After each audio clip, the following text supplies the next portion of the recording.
for the Pig and the Hen. Pig and the Hen Show. Pig and the Hen Show. It's time now for the Pig and the Hen Show. Pig and the Hen Show. Pig and the Hen Show. It's time now for the Pig and the Hen. Pig and the Hen Show. Pig and the Hen Show. It's time now for the Pig and the Hen Show. Pig and the Hen Show. Pig and the Hen Show. Boom, chickadee chanker. How's it going, everybody? It's the Flying Pig here on Flying Pig United for the Pig and the Hen Show, joined by the man, the myth, the legend. He's got a little ciggy on the go. It's Henry Hotspur. How you doing, Henry Hotspur?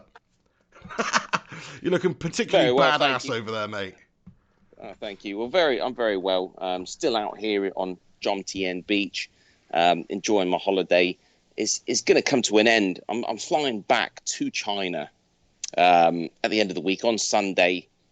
Some people might say that's a risk, but I'm a risk taker. So that's what's happening. But other than that, yeah, I'm enjoying the end of my holiday, but it can't last forever. The weather has heated up. Can we say that? If you look at the best times to Thailand as an international tourist, they do advise kind of between October or September up till about February, and certainly in March now it is starting.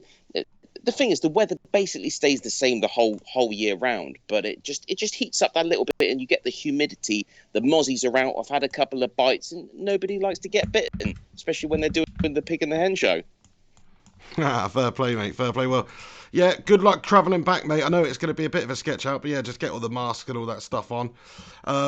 Rincon, how you doing, mate? Rudd, how you doing? G Wolf Football with Brownie, Marksin, TJ. Who else is in here? The Ruddinator, Clam J, Gungshi, Ryan Burbus Midnight, and the Primos. A bunch of bloody legends in here tuning in. Sorry, Henry, I was just bloody spacing out there, mate. I was having like a video output issue here, so I don't know what's going on. I think my internet service provider's just having an absolute bloody mare at the moment. That's all that can be said. That's it. Blame your tools. Blame your tools. Yeah. Hopefully we're coming through okay. Let us know that we are. But thank you to everybody that's stopping by and joining in today. I can see TJ has said he's a first timer, so thanks for stopping by. Maybe a bit gash if there's a bit of lag for your first time, mate. So there we go. But anyway, Henry, what cigarettes are you smoking over there, mate? What's the Thai speciality? These are Camel Yellows. So, okay, I don't pretty know if they're standard. I thought they were just Camel Standards, and then you get Camel Blues, which are the light ones. But these are Camel Yellows. They're 60 baht, so Thai baht. Okay, this is how you look at Thai baht. So about 40 baht is a pound, right? 100 baht is £2.50. Do the math, that works out, right? So these cost 60 baht. So I'm looking at 20 cigarettes for, what's that? That is, help me. Sorry, mate, I'm spacing out. You're going to have to help yourself. I was testing. I'm just trying to fix these settings. So 40 baht is a pound, so it's £1.50. £1.50 for a pack of 20 cigarettes. You can't really complain. That's all right, isn't it? No, that's bloody good, mate. Yeah, to be fair, like there's not many places in the world where cigarettes are so dirt cheap these days. Certainly not over here.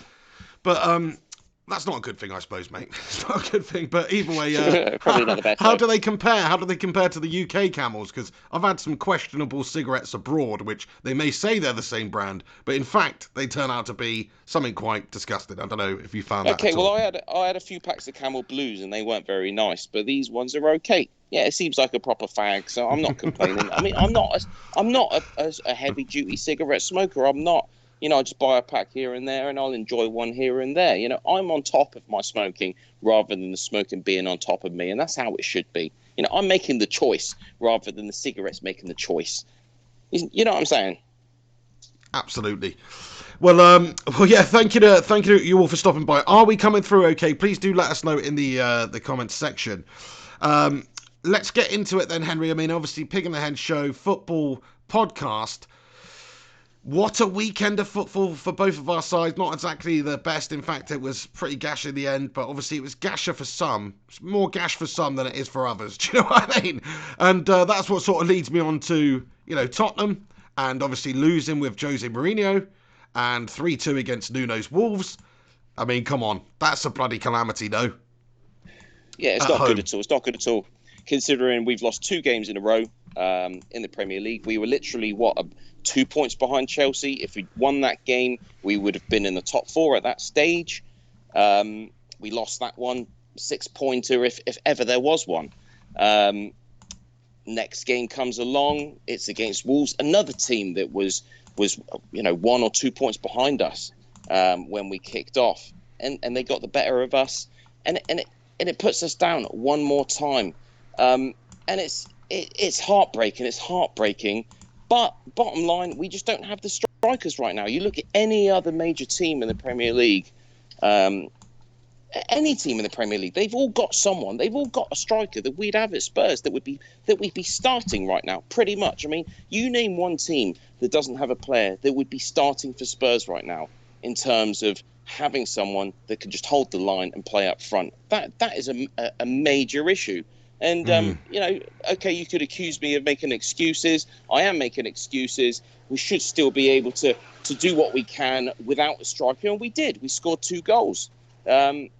But Wolves had the better of us, and they're a good side. We know they're a good side. There is a bunch of teams that are fighting for top 4, or should we say top 5 now, because obviously, we don't know what's going to happen with the City ruling there in terms of them not playing European football for the next couple of years. We don't know. We don't know yet.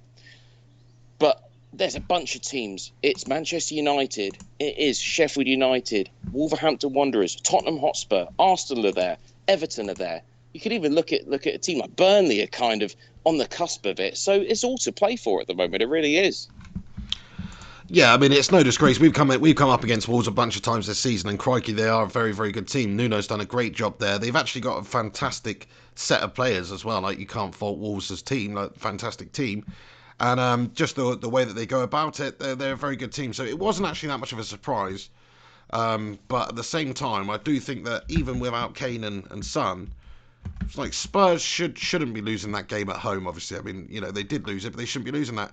Conceding 3 goals at the Tottenham Hotspur Stadium, Jose Mourinho.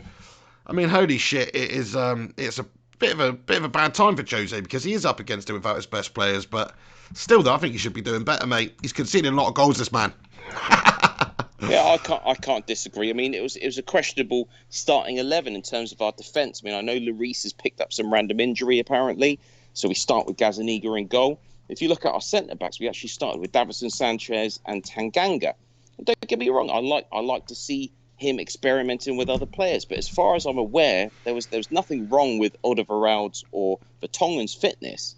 So for him to come into that game and just come in with Davinson Sanchez and Tanganga was a bit of a shock to most people. He was questioning in his press conference, why has he done that? And he said, well, he's looking for speed. He's looking for quicker defenders, which they are, which makes sense. I understand that. And he's played Eric Dyer just in front of them.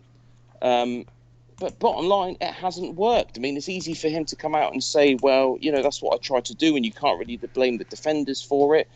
But bottom line, if you're letting in 3 goals, you got to look at the defenders. It doesn't matter the tactics of the opposing side. It doesn't matter how they've scored those goals. Essentially, it is the defence of the side to stop the goals going in. Simple as that. Yes, and that's always traditionally been what a Jose Mourinho team has been sort of the best at. Usually, is they're very well organised, very defensively sound, and I'm just not seeing that at Spurs at the moment. I know he's not been there that long. I'm expecting next season they will be a bit better. But yeah, I'm questioning that back line. I'm questioning players like Vertonghen, who are supposed to be top players. They just don't seem to be doing a very good job at the moment. But what I mean is he didn't start. He didn't play, right? He didn't start. This is what I'm saying. Start. So Alderweireld and Vertonghen didn't start. So Jose started with Davinson Sanchez and Tanganga. You just don't listen to what I say. When we do the Pig of the Hen show, it's like, you say your bit, and then when I'm talking, you're daydreaming about ladies or something, aren't you? Mate, Disgusting. you're spot on, mate. You're spot on. To be fair, it's easy for you over there, just in your little chicken coop there, doing what you want. Just literally having to think about one thing, which is what you're saying and what I'm saying. Whereas I've got to deal with all these freaking things that are coming through here. We're having some sort of technical issues. I'm trying to sort it out. You know, have a little bit of sympathy for me here, mate. I'm trying to juggle a few balls right now. But fair play, yeah. I didn't even know Vertonghen wasn't playing in that game. I just assumed he was, and I just assumed he had a shitter. I just said. That's what's funny, isn't it? And then you're trying to slag off our players that didn't even play. Yeah, but you know, what's that about then? Why isn't he playing? Why has Jose selected those lads at the back? Like I said, because you weren't listening, it's because Jose said in his post-match press conference that he didn't start with those players because he felt like he needed more acceleration in that defensive area, and hence he started with a young defender in Tanganga that's looked impressive at times this season. He's just breaking through, and obviously, for sure, Davinson Sanchez is our faster defender, who's an experienced defender, and that's why he's made those decisions. Yeah, we definitely are having some internet issues here, Henry. I don't know what's going on, mate. This is going to be one of those shite shows, to be fair, which might just have to get binned off. Because I don't know what's going on here. I mean, I did change some settings yesterday, messing around. But let me see. Let me just do this, actually. Let me change it. So you just speak for a second, Henry. I need your assistance here while I do this. I can't multitask. Let me speak. Okay, so I'm going to have to speak. Okay, well, let's look at the Premier League results. Obviously, the big one is the Liverpool result. Everybody was expecting, I was expecting, them to go on for the rest of the season undefeated. That result against Watford, losing 3-0, was a big wake-up call. To be honest, Liverpool haven't looked their best over the last couple of weeks. And but that's no excuse. You know, Watford showed them up completely. So that's the biggest story of the Premier League from this last weekend. Other things to look at, you've got a host of teams that are still fighting for those to be able to get themselves out of this situation. Massive result for Watford. Brighton are still in trouble. West Ham are still in trouble. So it's all to play for down there as well. It is an exciting Premier League in regards to the relegation zone and also for top four spaces. And that's basically what we're looking at the moment. Fair play, mate. Fair play. Ken didn't listen to any of that, but thank you very much for filling that few minutes of time. Hey, I want to give a shout out to Ryan Berberspin9, who sent a super chat in here with a picture of the Henry Hotspur emoji saying "Camels for the hen" with a cheeky £2. Top man, thank you very much for that, Ryan. Thank you for giving Henry basically poison there, but nice one. That's a pack in a bit out here. It is. Thank you, Ryan. Is it Ryan? Just Ryan? Is it? Ryan Berberspin9. Ryan Berberspin9. It's like a mix of Berbatov and Ryan Mason or something. You know, legend, Spurs legend. It must be. Well, it's definitely Berbatov. Yes, Berbatov. Remember that spin he did on the byline? I can't remember. Was it against Liverpool? Now I forget. But it was just insane. Rincon as well's got in here, and he said Wolves piped Spurs because you have Mourinho. The park the bus tactics don't work against Nuno. Now you see why we didn't want. Alex Rincon is so wrong. You know, Rincon, why do you just come out with this rubbish? You know, you do. That's absolute rubbish. We did not park the bus at all. We were at Wolves. It was a game. It was a game where both teams are going for the win. Nobody's sitting back. Nobody's messing around. You know, a 3-2 scoreline. That is not sit back and park the bus whatsoever. You know, especially considering we have our two best players out at the moment. Mourinho is trying to do what he's doing with our players. So I fundamentally disagree with Alex Rincon's contribution right there. I do. Yeah, well, I mean, I sort of understand what he's saying, really, because he does have park the bus tactics. And when you do come up against teams that are very good at attacking, like Wolves are, and you don't have the firepower up top there, you are sort of playing this gambling game where you're hoping that your defence can obviously hold on and not concede. But when you concede 3 and you play in a defensive manner, it's not good, is it? That's the whole point of a Jose defensive style. We didn't play in a defensive manner. It was neck to neck. You know, there was chances for both sides. It was a basketball game in some respects. Yeah, but isn't that just because Wolves are ripping you open? So, you know, it makes it look like that.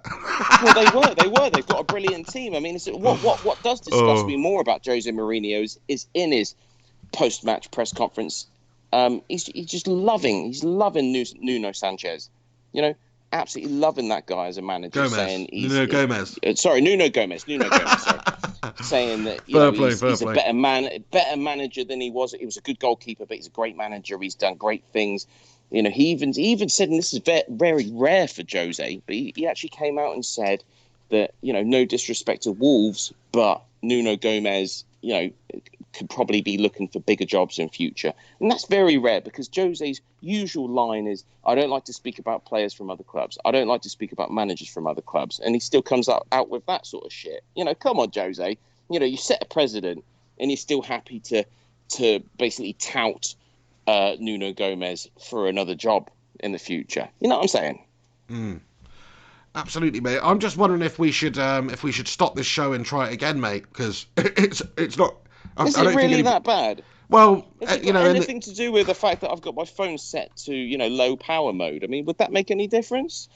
I don't know. I don't think so, because I can hear you absolutely fine. So. I think it's my output is there's something messed up with it. So I don't want it to be a terrible show. I'd rather sort of I'd rather fix it and then do a shorter show. Go with a pig. No need to mumble. Let's go with what you want to do to fix things. Yeah, I think we should do that, because it is because it's, I don't want it to be a shite show. Anyway, okay, we'll be back in 5 minutes, lads. I'm going to mess around with some settings. Apologies. Rick O'Neill says it sounds fine to me, Pig. Mark Sin says it's fine now, yeah. But can you actually see us, though? Is the video working? Are we lagging? Are we cutting in and out? Because it says here, video output low. I don't want to just have a shit show. This is the problem with live streams sometimes, lads and lasses. Usually we're all right, but sometimes it fucks right up. You might be paranoid, Pig, but everybody might be absolutely enjoying the show, and you're just doing it, a little bit of scare tactics, trying to worry that. Well, no, I'm just responding to what people are saying in the comments. So I'm just responding to what people are saying. So there are people saying that they're struggling to follow the show, are they? Well, yeah, but then everyone was saying it's fine now, but still it's saying like encoded overloaded and all this shite on there. So anyway, okay, we'll just roll with it, mate. We'll probably just do a shorter show today then, because I don't want to do a whole long show and then come to the end and find out that it was just a complete shit show and it has to be removed anyway. So right, okay then. Nice one. I've tried that, TJ. Yeah, I've reconnected and I don't know what's going on. So anyway, okay, great stuff. Let's get on to the next thing. What are we talking about? Tottenham being shite. Yeah. There you go. That's it. I think they're probably going to finish outside. You always enjoy that, don't you? Yeah, I do think they're probably going to finish outside the top 5. I mean, look, they're still in with a shout, but I just think we touched on it a little bit last week about just the fact that they have lost out on such huge players in Son and Kane. Any side without them is going to struggle. You're seeing them struggle without Son and Kane. Like, they don't really have a plan B at the moment, it seems. Like you say, Bergwijn scored a goal, fair play to him, but you don't have a proper out-and-out sort of number 9 up there to hold the line. So, it's going to be a struggling testing time for Jose and Spurs, just about trying your absolute best to get there, but also with an eye on next season, really. Absolutely. Our season's kind of over. Our season's kind of over. I'm not looking at the season expecting anything. I'm just happy to see what Jose's going to do with this side. I'm hoping that we're gonna push the season so that we're still in with a shout of finishing in those top 5 spaces by the end of the season. And make a good showing of ourselves in the Champions League if we're able to get over this second leg that we've got coming up. And that's all that matters to me. It's we all have to wait for a full season under Jose with Tottenham Hotspur, with our players. End of the day, I understand any team gets injuries. You can't expect for Kane to always be fit. You can't expect for Son to always be fit. But to lose your 2 best players, massive issues right now, and but it doesn't bother me. I'm kind of a little bit switched off from Tottenham Hotspur right now, because I understand that we just need to get through these next few months. Simple as that.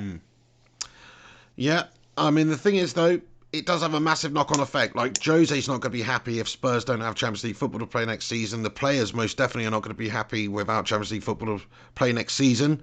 There's a possible, these things have knock-on effects. Like, we've seen it at United over the last few years in how difficult it's been for us to sign top players. Jose's the type of manager who likes to dip into the transfer market regularly. And maybe they just won't. I mean, obviously Tottenham is a big side, but if I'm being totally honest, if Tottenham didn't have Champions League football and Man United didn't have Champions League football, I think most players would rather play for Man United. Now, You know, you can correct me if I'm wrong there, but that's how I would feel, because it's just a bigger club with a better tradition, and maybe they pay a bit more than Tottenham as well. In fact, they definitely do. So if you think about that, like, what is the appeal? What is the draw to sign for Tottenham Hotspur if there's no Champions League football? Is it Jose? Maybe that was a draw. I'm not so sure if that is much of a draw these days, because a lot of the top players are going to be want to playing for, you know, the best sort of attacking managers. Like, if I was a player right now and I didn't have any allegiance with any of these teams, and I was looking at it from it, you know, from an objective point of view, then I'd want to play for Klopp's team. I'd want to play for Pep's team. I'd want to play for the teams that play great football and play attacking football, not so much a defensive-minded manager who, let's be honest, is a great manager and has won absolutely everything and is one of the most successful managers ever. So that is a big reason to play for him, but the style has something to do with it. Champions League football has something to do with it. I'm just saying, I think it might be difficult for Jose and Spurs next season as well if they don't get top 5. I don't disagree with that. But having said that, if you look at the signings that we've made over however many years having had Champions League football, we haven't really, you know, signed much. You know, here and there, it's been bit part signings, partly due to the fact that Levy is very astute when it comes to that type of thing and very, very restrained. So, you know, I think the fact that we're there, if we can stay there or thereabouts, I'm not so worried. That's my comeback to what you just said. Anyway. Yeah, I think fair enough. Yeah, I mean, there's cause for concern, but there's cause for concern for all of these teams that are fighting out at the moment. There's so much competition for these top 5 spaces. Wolves have blown it right open there. They're definitely with a shout. In fact, you know, I hope Wolves do get it. I actually hope Sheffield United get it, but I just think the way things are going now, United are looking strong, Wolves are looking strong. I think maybe Sheffield United will probably peter out, check out maybe until, like, you know, 8th or something, but still an incredible season for them. But yeah, Wolves, if Wolves got the Champions League spot along with United, I'd be a very, very happy man. And Wolves deserve it, in my opinion, with how good of a team they are and, you know, how they've been this season. Nuno, the manager's doing a great job. They deserve it, mate, a lot more than Spurs. But if Wolves and United, I can't be bothered to laugh at your crappy joke there. But if Wolves and United did get in, then you're looking at Leicester and Chelsea dropping out essentially, or maybe not. Okay, sorry. So if you're looking at a top 5, then it's going to be one of either Leicester or, because I don't see City dropping out of that top 5. So it's going to be Leicester or Chelsea. Do you see one of those sides dropping out of that top 5? Not really, mate. I mean, well, Chelsea are the most likely candidates. I think Leicester are about 6 points out of Chelsea on 50 points, so it's unlikely that they will. I mean, they could do, but certainly Chelsea with Lamps. I mean, Tammy Abraham's injured at the moment. That's a loss. They do have a couple of injury issues. Is Pulisic back? I know he was injured a couple of weeks ago, so some of their big players are not at the races at the moment, just like Spurs, just like some of these other sides that may be having a bit of injury issues. United have had injury problems. We had most of ours in this sort of middle of the season with all the midfield mares. We had players out, McTominay, Pogba injured. Matic was out for a long time. So we had a lot of issues in the centre of the park. Now all of a sudden, United have Fred playing well, Matic playing well. We've had Bruno coming in there. And Pogba's still yet to come back. McTominay's come back to fitness now and is in the team. So I think we're getting stronger, whereas some of the other teams are maybe getting a little bit weaker for the running. So I think it only benefits Manchester United that that's happening. We can have a good run-in, and I think we will safely get top 5. I'm going to stick my hat down right now and say United will get top 5 this season. Whether or not Chelsea will drop off and we'll overtake them, I don't know. But I think Chelsea, if anybody, are the likely team to drop out of it because of some of their concerns, yeah. And they've also fallen off a bit. You're giving a lot of respect to Leicester City there, and I mean, you know, we have to look at it from the neutral point of view when it comes to Leicester. Brendan Rodgers with that team has done a fantastic job this season, and if they can continue to at least maintain that kind of velocity that they've had, I know they've dropped off a little bit recently. But if they can stick in that top 4, I mean, they've had a brilliant season. I mean, this is Leicester City we're talking about. Yes, they had that remarkable season where they won the league. After that, they absolutely dropped off the radar to a certain extent. So for them to come back into things and show themselves as, you know, essentially one of the big boys, fair play to them. I agree, mate. Yeah. Rodgers has done a great job there. They're playing good stuff. They got great players. He's done a very good job. He is a good manager, Brendan Rodgers, like that. Like, say what you want about him. He's done some good things throughout his career. It was always going to be difficult winning the league with Liverpool with that side and stuff. So, but he did a very good job getting close. He obviously did the invincible season over in the Scottish League, which is a good achievement. It's not the best achievement though, because Celtic usually should smash every team 5-0. That's what they should be doing. But still, to do it goes to show he is obviously a good coach. And then what he's doing with Leicester.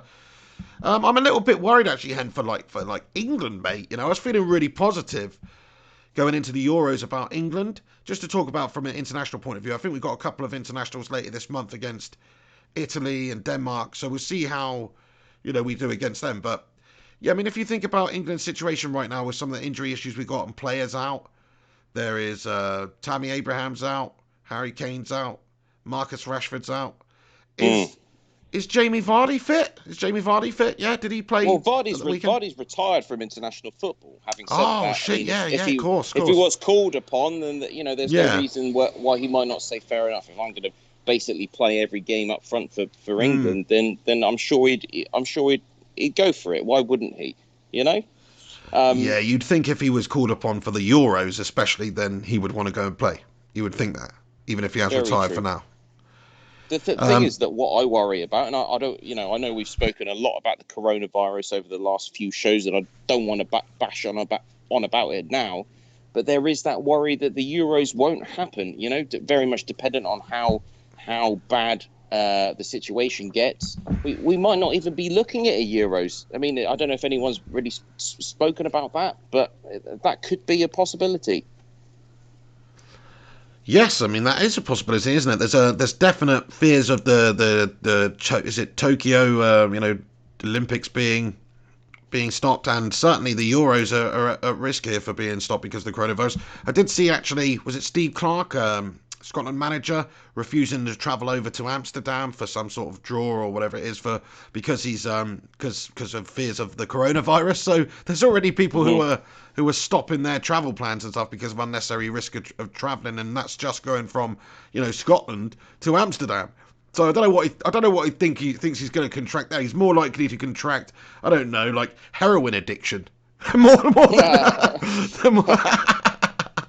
Yeah, well, this is it. I mean, I know it seems a little bit strange. I mean, I know Amsterdam or Holland have had a few cases, but just to call it off, yeah. I mean, I don't know if he's been advised to do that, or if that's just his own personal take on things that he doesn't feel comfortable doing that. That's up to him. But it's interesting because we did speak about this on the show last week.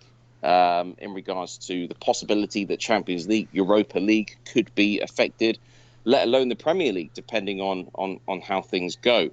And I hope that's not the case, but it's all to be looked at over the next few weeks. That's for sure. I did, after having said that on the show, if you Google now, Champions League coronavirus, there have been other journalists touting the possibility that it could be called off. I don't think there's been any official announcements as such, but the journalists are there waiting and ready for that to happen, Yeah, I think it's probably going to affect, certainly in Asia, I think it might have a bigger effect. In Europe, you might still see it go ahead, but we shall see. G Wolf's got in here and said the coronavirus has jumped from 40 to 51 in one day, so that's in the UK. Yeah, I mean, it's very small numbers. It's gone to 51 today in the UK. Well, this is what G Wolf is saying. Yeah, it's very small numbers. Okay. I mean that doesn't take into that's all the people. Some people have been recovered as well, and all that sort of thing. So that is just a. Yeah. But yeah, I mean, it's low numbers, but it's still very worrying. Yeah, still very worrying, and it could have a massive economic effect. Absolutely, and. Certainly, if it gets to hundreds or thousands in the UK, then you're going to see some massive changes happening. But I don't know. I mean, I don't think it's that bad. I know thousands of people have died, but anyway, we won't get into this again. We won't. I think everybody, all the bacon and egg brigade out there, know how I feel about it. I'm the ultimate pessimist about it. Really, I think it is going to get bad. The pig is very much more optimistic, thinking that hopefully it's not going to get that bad. And to be honest, I hope the Pig's right. Absolutely do. I mean, I know Germany and France. This is the thing that the key countries in terms of European football, like, centralised in terms of travelling. France and Germany do have an issue right now. Is 200, almost up to 200 infections in each country. Spain are approaching that as well. And obviously we know what's going on in Italy, and those are major footballing countries. So for me, if we see this double, triple, quadruple over the next couple of weeks, we can forget about Champions League semi-finals and final, Europa League and Euros as well. And I said it. There we go. That's all I've got to say on that. I think that's fair to say. And if that is going to happen and all that stuff is going to stop in the summer, then I hope it does. The decision gets made before the end of the Premier League season, so Liverpool can't lift the trophy as planned. That's the ideal scenario. There we go. Coronavirus stops Kloppy from winning the league. How amazing would that be? We can all hope. No, in all honesty, we shouldn't be joking about that. It's not a good thing. We don't want people to contract the disease and get ill. That's just how it is. But yeah, I just want to say to everybody again, thank you very much for stopping by in here today. Bit of a random Pig the Hen show. It's not on the Wednesday tomorrow. Have I even said why it's not on the Wednesday? Yeah, I think I have. I'm having Please my tooth explain. extracted.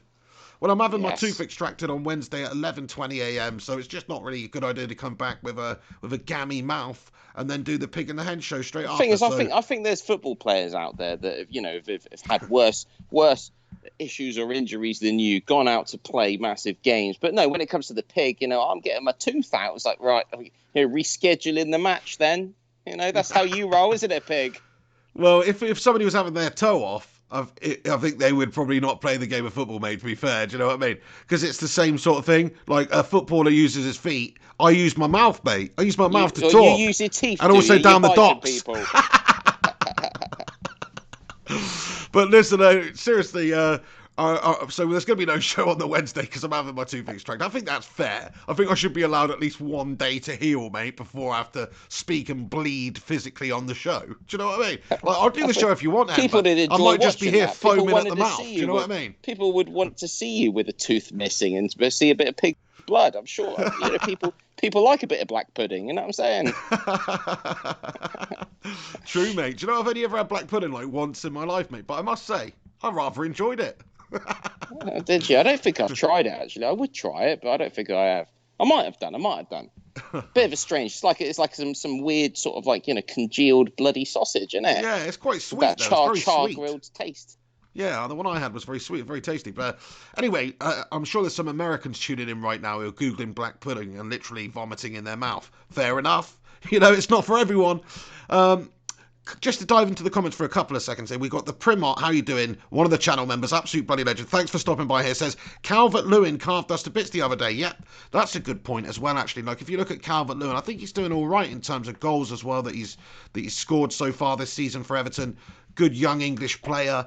I think that's a good shout. If Vardy wants to remain retired, if Tammy Abraham is injured, if Rashford's out and Kane's out, it's like, who else really is there? I think maybe Calvert-Lewin's opportunity to come in and play, to be fair, for England. So we'll see what Gareth Southgate does for the couple of games later against Denmark and Italy. But yeah, like I said, my optimism for the Euros now, not just because of this coronavirus business, but also because of the injuries to the top England players, I'm not feeling too positive about our chances, but you never know. So we got a game coming up against Italy, have we? I think so, yeah. Let me just have a quick double check. England fixtures. I think we've got Denmark and Italy coming up next. Well, if Italy goes ahead, I don't know if that's in Italy or back in England, but that'll be a telltale sign of things to come, because I don't see that going ahead right now. How could that go ahead? I know Juventus, and there was talk about matches going played without fans. I mean, it has already got to that stage. Yeah. Yeah, so it's at Wembley Stadium on the 27th of March against Italy, yeah.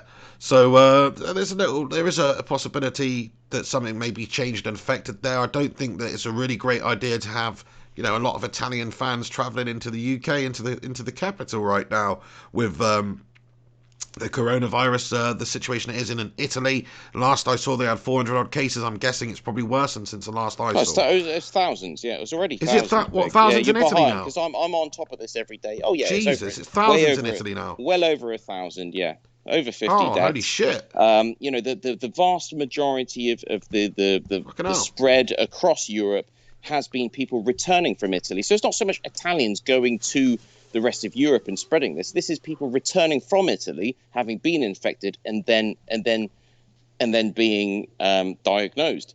So, that's what we're looking at right now. Bloody hell, mate, that is scary. Well, certainly for international travel and things like that. Like, surely they just have to sack that off at the moment. You can't have loads of Italy fans just coming over and descend. The EU have already made the decision that borders will remain open because they believe that holding open borders is more important than trying to slow down the spread. But we ain't fecking in the EU. I said that. I know we're not. I know. So well, we are for a year though, aren't we? Still, even though we left, technically we've got to. Period. But there's a transitional period. I still believe that Britain can actually make its own decisions right now in terms of people coming over to the UK or international travel in general. But as far as the EU goes, it's open borders. I find that unbelievable, man. I find that at this stage, fair enough if there's only a few cases, but I didn't know there was thousands in Italy. Like, I haven't looked at it for a couple of days, and I didn't know it would got that bad, like in Italy. So I can't believe that they would just be open to allowing any old Italian to come into the country right now. Do you know what I mean? With the way it's going, because that is definitely going to cause problems. I know. Well, as I said, it's not so much Italians traveling; it is people returning from Italy, having come back from skiing holidays. It is the Lombardy region, which is in North Italy, that is mainly affected, and the vast majority of spread across Europe has been people returning from that region. Right. Very worrying times, mate. I don't understand that at all. Like, surely now, I mean, fair play, you've got to say what you want about Donald Trump, right? But hasn't he just, sacked off most international travel now, yeah? Well, to a certain extent, or is it just literally from Chinese nationals and things? Rincon's going to just wait until Close Encounters of the Third Kind, because I'm actually going to, I'm going to rip one into Trump tonight. I am. Which is unlike me, but I'm going to do it. Okay, mate, interesting. Well, we'll get onto that soon. Shout out to everybody that is joining us for today's Pig The Hen Show. It'll be a shorter one today, but I do want to say, thank you to everybody that's stopping by. DJ Samuel, G Wolf, Rick O'Neill, Alex Dualibi Wilson, Zbad Maldei, Stefan Harringtonio, Rick O'Neill, I've already said, Ice Queen Gaming, bloody legend, and everybody else, Gungers, Alex Rudd, thank you so much for stopping in here. If you are in here, apologies for the lag and the internet issues we're having today. Just one of those things, do you know what I mean? Just going to have to sack Virgin Media off, to be fair, I've given them chance after chance. They've proven themselves to be, a bit of an LVG, when what we really need is a Sir Alex Fergie. Somebody who's just consistently successful. That's what we need, okay? As far as ISPs goes, Virgin Media, you're down the totem pole, lads. It's probably something to do with the coronavirus, isn't it? Maybe. That's a good shout, actually, mate. Knock-on effect happening already. Do you know what I mean? Nathan Phelps, how you doing, mate? V for Victor, how you doing? Ms528, everybody, thanks for stopping by. Please do us a favour, actually, if you are tuning in. Smash a cheeky little like on this video. I'm hoping we're coming through okay. We will address this situation next time, actually. Actually, I was just putting the feelers out on Twitter because I am building a new PC. So this is going to be so much better soon, lads and lasses. Honestly, we're going to have 1080p. We're going to have full-on good streams. That's the thing. Things are improving, lads and lasses. Holy crap, I just want to say, Gungshi, mate, you're a bloody lunatic. We've just received a donation from Gungshi on PayPal. A significant donation from Mr. Hugh. And I just want to say thank you so much for all the support, Hugh. Honestly, this guy is just a special supporter of the channel. I don't know why, I don't know how. He literally maybe, I don't know. Are you Elon Musk in disguise? We don't know. He is the godfather of the channel, isn't he? You know what I mean? I'm going to give him that title right now. If we had some kind of strange. I mean, really, you should just give him your hat. Send him your hat, because I mean, he is the godfather of the Pig and the Hen Show. It's without a doubt.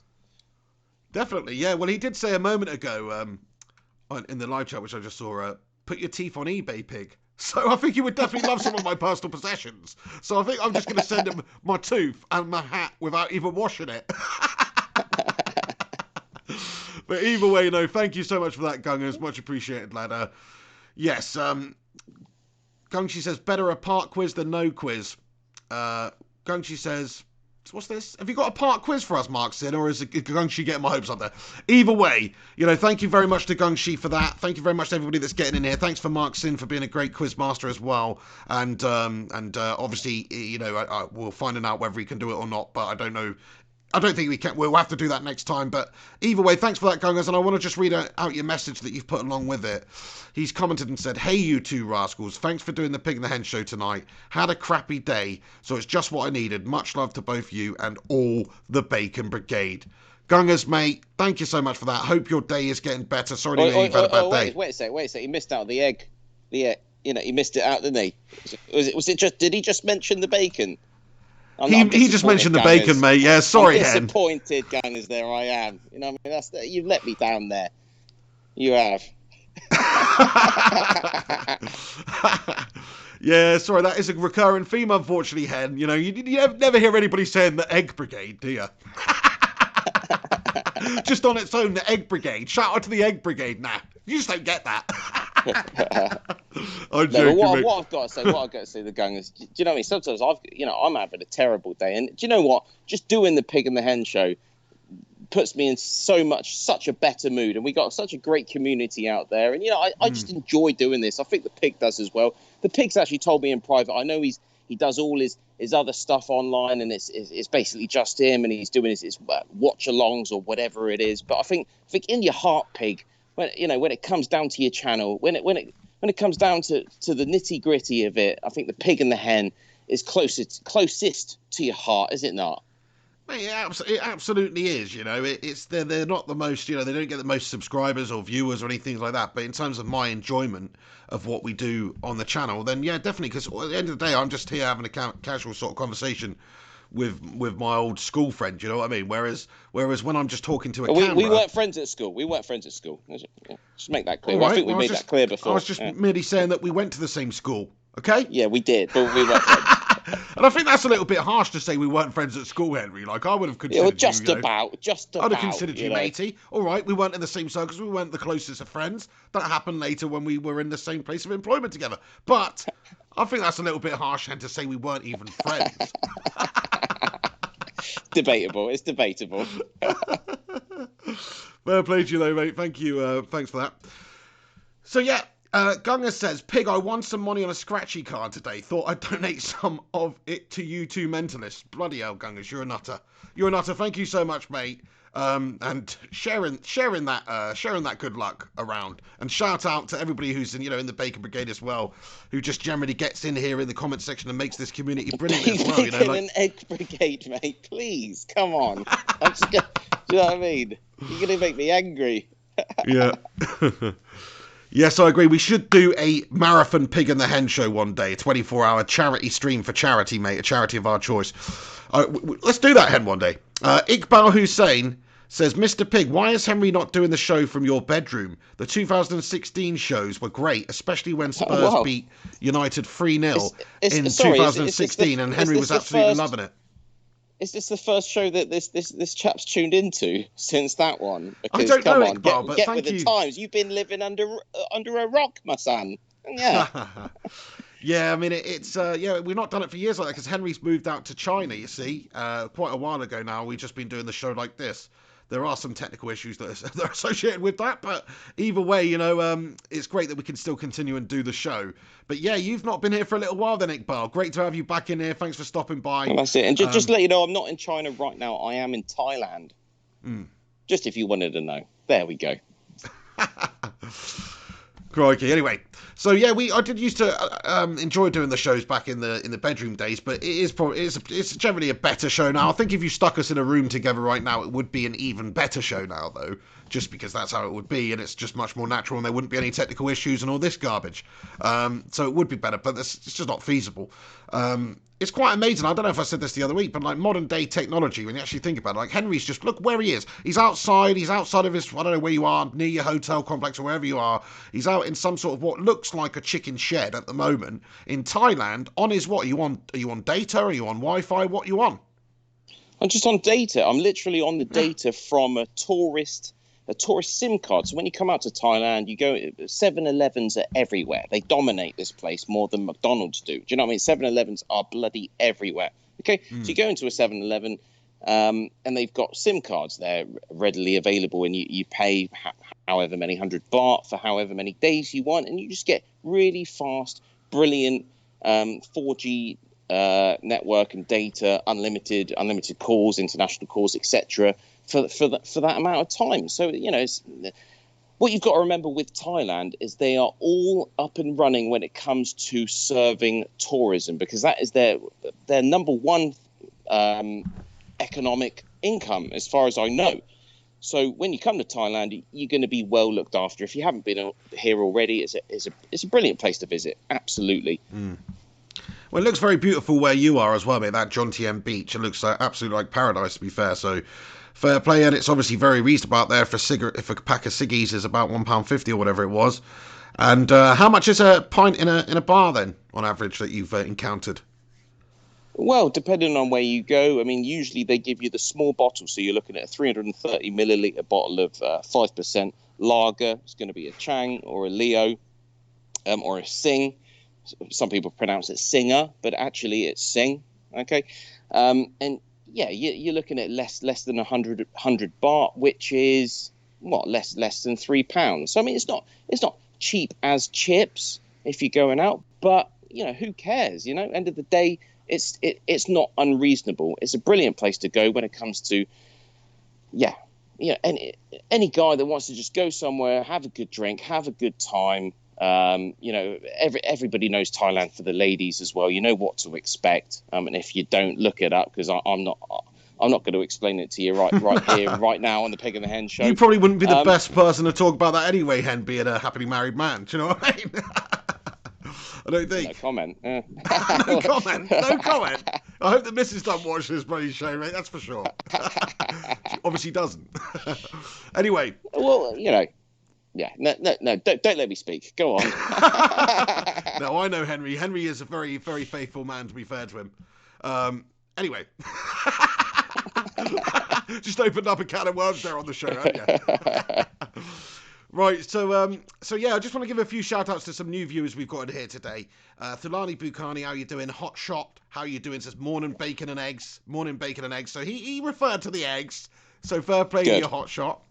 Also, Miz528 says, Pig, what's your prediction for Man City versus United? So, yeah, I don't know. I feel like it's going to be a difficult game, that one, and we'll be lucky to get a draw, I think. I would take a draw in that game all day. We drew against Everton, which means that really we needed to win that game against Everton, so we didn't have to win against City, because that's obviously a ridiculously tough game. One thing I would say is that Ole Gunnar Solskjaer has shown this season to be quite a good manager to get results against the big teams. He has done really well when he's come up against Jose and Pep and Chelsea, Lampard, and the bigger sides. He's generally got the better of them. So you can't really say that you can't write United off right now, especially with Bruno Fernandes coming in and looking so great. I mean, that's what I want to talk about with you actually for a minute, Henry, just before we get on with the rest of the show and do the Melter of the Moment and all that good stuff. Is Bruno Fernandes' start to his Manchester United career. I think he's played 4 games in the Premier League, 2 goals, 2 assists. Really, it's 3 assists, because one of them was a Martial goal, which didn't count as an assist, but really was an assist. So he's just had a brilliant sort of creative spark, fantastic start to his Manchester United career, and it's a breath of fresh air, man.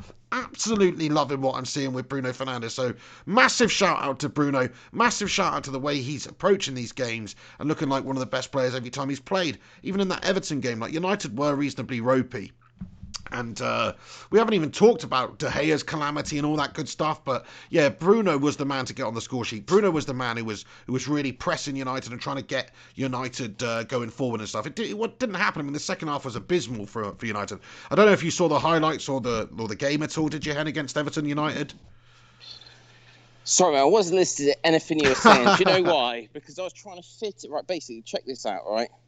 I don't know why I bought a Red Bull one anyway, but this is like a beer cooler. So you put your bottle of beer in there, nice. It's supposed to keep it cool. But what I've done is I've just tried to shove it in my pocket, and trying to do that, I've just broken it, and So gonna have to check that. That's fine. Not bothered. To be honest, I don't think it really makes the beer that much cooler anyway, and it was sort of pissing me off. But yeah, I'm going to need to go for a wee now. So you might need to talk for a little bit because I've heard complaints that people don't like to see me visiting the restroom during a live Pig and the Hen, which is Hey Henry, how about a courtesy flush? Right. Let me do my thing. Do you know what that is? Do you know what a courtesy flush is? I don't know what that is. No, I think that's when somebody comes into the cubicle next to you when you're in the toilet, and let's say they're on the toilet, and do you know sometimes like if somebody's got some bubble guts or whatever, it's not the most. There's some sounds. So what you're supposed to do is you're supposed to flush your toilet in there so it creates enough noise that they can peacefully go without worrying about people hearing them poo. That's basically what it is. Okay, well, that's good to know. Good to know. But anyway, fair play to you, Hen. Thank you for letting us know that. Thank you for not stopping the show here. We can hear every single thing that's going on, though. That's the worry. That's what we don't like. How about muting it, Hen, yeah? No, I mean, that's your job, isn't it? Well, I've got too many things to focus on here, mate. But Josh Drain, how you doing? SNG Salim, how you doing? Says, I hope we beat City this week. I hope so, too. Josh Drain, how's it going? Says... Hi, Pig, do you think we realistically can get top 4? I really do believe that we will get top 4, Josh, because I just think that we're getting stronger with likes of Bruno coming in and Gallo's there to help out and chip in with some goals. Apart from the last game against Everton, Martial scored quite a few goals over February. And we're just starting to come good. We've got, players to come back into the side too. Rashford's out, Pogba's out still. But really, we've had, McTominay come back into it. Matic and Fred are on form. Bruno's looking brilliant. With those guys, we've always got a chance. And I think that with Bruno coming in, he's coming at the right time now. The players are coming back to full fitness at the right time. My opinion is that we will have a proper charge, a proper top 5 charge. And we will get, we'll get, or like you say, top 4. We'll probably get top 4. My humble own personal feeling at the moment is that we will finish above Chelsea. Personal feeding. Who talks like that? What does that mean? My own humble personal feeding. Do you know what I mean? What does that mean? Well, it means my humble opinion. Basically, it's another way of saying in my humble opinion. You know that expression? Yeah, okay, you call me out on that one. I should have just said in my humble opinion. oh my days. G Wolf United says, Hen, let there be light. He wanted to see what was going on. Gungshi says, make it rain. Yeah, that's it. I already did, Gungshi. I tell you what. It wasn't muted, so hopefully you heard it. I know we said this before, but there's just not that many podcasts out with literal live pissing going on, is there? It's true. That's true. I mean, you literally have to I've never seen that on any other show. Actually, tell a lie. Japanese porn to see that. Tell a lie. Don't you? Tell a lie. You know that Ari Shafir melter who was ripping into Kobe, that Jewish comedian guy who was on Joe. You know the guy Ari Shafir, yeah. We were talking about him a couple of months ago as being a melter because of what he said about Kobe after he died, right? Anyway, he had a piss in a bottle on Joe Rogan Experience once. I remember that. I remember watching that. And he's like, I'm not going to the toilet, and he just started pissing into a bottle underneath the desk. And Joe Rogan's like, what the fuck are you doing, mate? That's worse than what I do, especially considering they get like millions of views. What is he thinking? That's way bloody worse. I don't think he just plonked it on the bloody table, mate. Unreal. But anyway, he's obviously got some issues. He's obviously got some issues. Apologies if you're getting any wind noise right now, but just this is pure, South Ocean, whatever it's called. Let's have a look at the bar girls then, mate. Come on, give us a little bit of a. There isn't though. No, John T. Beach isn't like that. It's not that type of place. It's very chilled out. I'm now walking into the 7-Eleven, I'm going to go pick up a couple of cans of beer. That's what I'm doing right now. Nice one, awesome. It's nothing interesting. It's just a regular shop. No, this is this special kind of show, you know. You just don't get this with other podcasts. What other podcasts are so mobile and varied? Oh dear. Thank you so much there. Yeah, selection says, good stream going on there, Hen. Mark Sin says hi to everybody. Hi to you too. Thank you very much, Mark Sin, for getting in here today, mate. Michael Collins, I don't know if I've shouted you out already, but thank you very much, Michael Collins, for stopping by and getting involved. Gunga says, Pig, remember your video on the Tottenham pisser through piss at rival fans?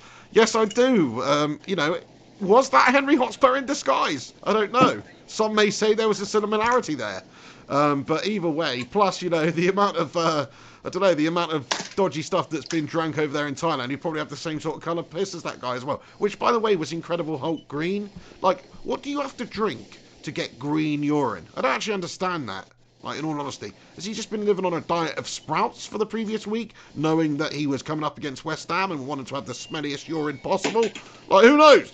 Either way, there was commitment from that lad. But yeah, shocking. All right, just quickly, 155 baht for 4 cans of 320 millilitres. Is that better value than 2 cans of Sing that stand at 500 millilitres a piece at 55 baht a piece? Is there any maths experts out there? Go. Hopefully somebody helped you, heard you on that one, mate. I couldn't tell you.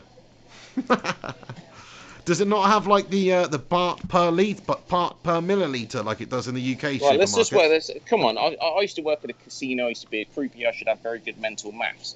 So 155. Well, wait a sec. First, we need to work out the amount of actual liquid that we're getting in. So 320 millilitres times 4. What's that? That is 1,280 millilitres. So that's more, but that's 155 baht, and this is 110 baht, and we're getting 400. This is a 490 millilitre can, so we're getting less than 1,000 millilitres. I mean, I'm kind of thinking that the little 4 stubby, the small cans is a good deal there. Henry, mate, I don't know if you're aware, but we're sort of trying to do a podcast here, mate. And you are just literally, I don't know if you're aware that you're talking aloud right now, but you're just sort of working out the value of beer over there to a whole bunch of people right now, mate. But that's fine. You crack on. Yeah, that's me, mate. Hey, Alex Rudd, thanks for getting in here with a super chat, mate. He comments and says, Hen is pissed in more ways than one. Fair play. One thing I did want to talk about, actually, before we get on with the rest of the show, is just a random thing. Don't know if you saw it, but it's quite funny. David Beckham's Inter Miami side, seeing as, you know, we've got a couple of Americans in here, might be interested, had their first game in the MLS. They're obviously a new MLS franchise, Inter Miami, and they played against the Los Angeles Football Club, LAFC. Carlos Vela's team. Carlos Vela scored a lovely chip and they lost 2-0. But they had their first game in competitive football. They only lost 2-0. I didn't watch the game, we'll see how good they did. But, you know, Beckham's side starting in the MLS there. Also, quite funny seeing the LAFC fans chanting. David Beckham was sat on his own just outside the sort of executive box for a bit before the game. And all the LAFC fans are chanting like, you're fucking lonely or something to him. You know, it was pretty funny. Love a bit of David Beckham, to be fair. What a bloody United legend. One of those players that just doesn't, for some reason. Maybe it's because Fergie got rid of him and he went and played for Real Madrid and he went and played for LA Galaxy and stuff afterwards. But he's still at United a long time. He doesn't get the recognition he deserves, in my opinion. He's one of the greatest midfielders of the Premier League era, in my eyes. Fox and Ram comments, get the big ones, way cheaper. Did you hear that, Hen? Okay, I got the big ones. I did. I got 2 big Nice. ones in my hand right now. You know, hopefully I've done the right thing. End of the day, when it comes to Thai beer, you've got 3 massive brands here. So you've got Sing, which is the original Thai brand, which I've just bought. Okay, I've covered this the other day. And then you've got Chang. Obviously, everybody knows Chang from Everton. The massive Leo. Sponsors there. And then you've got Leo, which is kind of like the cheaper Sing. You know, and I usually just go for Chang because it always seems to be cheap and easy to drink, 5%. They're all premium lagers out here, 5%. I'm loving it. In China, you know, I'm drinking the Qingdao, and in a bottle, it's like 4.3%. It's already piss. If you get a can of Qingdao in China, it's 4%. And then everything else is less than 4%. It is piss. because in China they like beer, but the heavy drinkers, they drink the baijiu, which is their traditional stuff made of sorghum or whatever it is whatever it's called, which is heavy spirit stuff with the meals. And then they might have a beer or two afterwards, But for me, that doesn't suit me. I like to go down heavy on the beers, the premium lagers. You know what I'm saying? So, nice one. Can you turn your feed sideways again, please, buddy? I will do. My phone's in my pocket right now, mate. I'm just walking back to my spot. I didn't realise. I thought you were still out. I thought you were out of the shop and everything now. Oh, you just thought I was in the darkness, did you? Yeah, I did. Yeah, I didn't see shit. I couldn't see shit. But anyway, yes, Mark Sin says Beckham second tier. I disagree with that. I think he's top tier. I think if you go back and look at what he did for England and United and, Real Madrid, and wherever he went, he was successful. He won La Liga with Real Madrid, one of the greatest Real Madrid sides there's ever been, and he was a part of it. The likes of Ronaldo. Obviously a fantastic player, great for United. Wonderful, he can play on the right. Obviously, he was a right mid for United most of the time, but could play centrally. Worked his absolute socks off. I think there's no better set piece specialist that I've seen in the Premier League than David Beckham in my lifetime. I'll be totally honest when it comes to corners, when it comes to free kicks. Sure, there's different types of free kicks and stuff, like Cristiano Ronaldo is obviously an immense free kick taker as well, even though he's not scored for about bloody 30 attempts. But he is obviously tremendous, that whole knuckle puck technique, and it's a different type of thing. But if you're talking about curling a ball and placing a ball into the top corner, I don't think there's anybody better than David Beckham, but that is just my humble opinion. No, I agree. I do agree. I mean, I think David Beckham was the best at the type of player that he was, especially at the time. I mean, I don't know. Football's changed. I mean, I think football has become faster. It's become more physical. There's aspects of the game, even looking at a decade or a decade and a half, 15 years back, I think the game has moved forward. Having said that, I think that there are players that we can look at from that generation, from that time, that actually showed skills and qualities that are rare to see these days. Obviously we've got our Ronaldo, we've got our Messi, or we have done for the last decade or so. But when it comes to that golden generation, we're looking at the early 2000s, should we say? There was people coming through that were doing things that hadn't really been seen before. Yeah, certainly Beckham was an innovator when it came to free kicks and just the consistency of him. That phrase "bend it like Beckham," it came into fruition for a reason, because he just generated that epic curl and that epic arc on the ball, and just that whole Beckham technique, the way he approached and stepped up to and addressed the football. It's like, obviously Ronaldo's got his stance and stuff, but Beckham absolutely had a stance, the step backwards, the step to the left, and all that stuff that he did. It was all just like this classic routine, which you just take for granted these days. There's been some great free kick specialists in the Premier League. Let's get a good one, actually. Who are the best Premier League era, 92 on, free kick takers, the specialists here? Very interesting. Let's have a little think. So, of course, for United, David Beckham was insane. He's got to be right up there as a candidate. Who else is there? I'm actually struggling to think how I've been put on the spot. Okay, so for me, someone that's just left Tottenham Hotspur, but it's got to be Christian Eriksen in terms of someone that was very good at free kicks. Yeah. But when we compare him to David Beckham, it's like Eriksen, wilts like a dying flower in comparison to what Beckham was in many respects. Not just the set pieces, but just in his general game. I mean, I think Beckham had so much more to him, so much more class, so much more exuberance and personality and positivity. What you get with Beckham. I mean, I've said it before, maybe not on the Pig the Hen Show, but I've said it before to you, I hope. But positivity means so much, not just in football, but in life. Any job that you do, whatever you do in life, if you're positive, if you believe that you can do well, then you will achieve things. And yes, I'm not saying players are not positive now, but a player like Beckham just absolutely was just radiant in everything that he did. He always had a smile on his face. Yeah, okay. Yeah, sometimes he had a temperament to him. He got angry. He kicks out. These things happened, but there was Nobody just worked harder than David something Beckham to as him. well. That's what people forget. Like in This is terms of what I mean. effort and Yeah. work rate out there, like he wasn't just a passer. He also worked harder than anyone. He wasn't as much as like a natural athlete. I don't think in terms of he wasn't the quickest.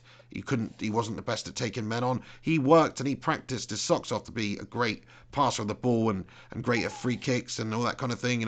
Putting footballs through tyres strung up on goals in his back garden as a kid, and all that sort of stuff. Just tried and tested, regular practice, work, and that is how he got to the top level. Not by necessarily having the natural talent, which I think is goes to show you just what a dedicated professional he was and how bloody awesome he was. Hot shot comments. DeCanio comes to mind, and Payet very Beckham-esque. Good shouts there, to be fair. But the Saint Payet, with a good one. that's an interesting one. I mean, Payet was just like literally the epitome of a one-hit wonder in many respects. A little bit like a Milan Baros, someone that just showed what they could do to the whole world, and then where are these players? Who's talking about Payet now? He just had that one brilliant season for West Ham, was it? And do you know what I mean? But he's no David Beckham, is he? Funny that how it does happen. Like somebody's just commented here, David Bentley, and we're talking about another player that's done that. I mean, David Bentley was a great set piece specialist, like corners, free kicks. He was, but if you're talking about a fall from grace and not fulfilling your potential, I mean, what's going on? Is David Bentley retired now? Like I haven't even seen David Bentley. Is he playing in the lower league? Like, what's going on? I don't was think a top he is. tier player at one point. I was just thinking Bentley. I mean, again, this comes down to the mentality, the positivity. I mean, you can't just completely blame it on the player. Maybe he didn't have the people around him. Maybe he didn't have the family set up. We often forget about this. Beckham might have had everything happy in his personal life, and that will definitely transfer over to your work life, like it does with many of us. So you've got to consider that. But but Bentley is a very good example of someone that had so much raw ability. And never lived up to the potential whatsoever. Yeah, I fully agree with that. It is a big shame. The Saints says Dennis Irwin was class at free kicks. Absolutely, Dennis Irwin, great set piece master as well. Mark Sin says Bergkamp. Stefan says when the free kick came up against Greece, you knew he was going to score. I don't know, actually. I don't know. At the time, I remember when that happened, I didn't think he was going to score because he'd missed a whole bunch that game, I seem to remember. And I can't remember, was it Teddy Sheringham or something was like, no, I want to have this one. And Bex is like, nah, mate, I'm taking it. I seem to remember that sort of an interaction happening because he was like, you've basically missed all freaking day, mate, so I'm going to come and, that's basically what it was. But then Bex took it, and all fair play to him, that moment to get us qualified for the World Cup, to get the draw against Greece there, that moment will live on in my life, in my mind, for my entire lifetime for sure, and all of you guys, because that was just a very special moment. He had his ups and his downs. That was like the resurgence of Beckham, because everybody hated him after World Cup '98. They absolutely hated him, and he really, really went about turning himself into a proper national treasure by doing things like that. And that whole golden generation, massive disappointment. They never went on and won anything because you look at the players, the Terrys, the Rios, the Gavin Hill, the Ashley Cole, and Beckham and Scholes and Lampard and Gerrard and Rooney and my days. I mean, how they didn't win anything, I do not know. Because, in terms of just having a great squad of players, big name players, leaders, quality, top quality centre-backs, top quality every position. England actually had it. That's the frustrating thing. Like, we had the players. So we just never managed to do it. That's the most annoying thing about it because a key moment, and I'll always remember because it was the day that my first son was born. I was literally, it's a bit different. It's a bit different in China, but my first son was born in China, and I know in the UK and in many countries of the world, there's no way that you're going to have like essentially a little hotel room, should we say, next to or adjoining another room where your wife that's just given birth is in. So I had a TV. My son had just been born, and I was watching the World Cup 2010, where England lost to Germany. Is that right? Is that right? We lost 4-2. Yes. Yeah, we lost 4-2. Lampard scores a goal, and it should have been a legitimate goal. Okay, but because there was no goal line technology at the time, it changed the tide of the game. And I'll always remember that, because that was the day that my first son was born. Okay. Yeah. And, who knows what could have happened. We had a brilliant team, that 2010 side we did. But that changed the game. Absolutely changed the game. Yeah, very true. And that was probably the main reason why we actually started to get... Was that 2014? It was 2010, because I know when my son was born. Oh.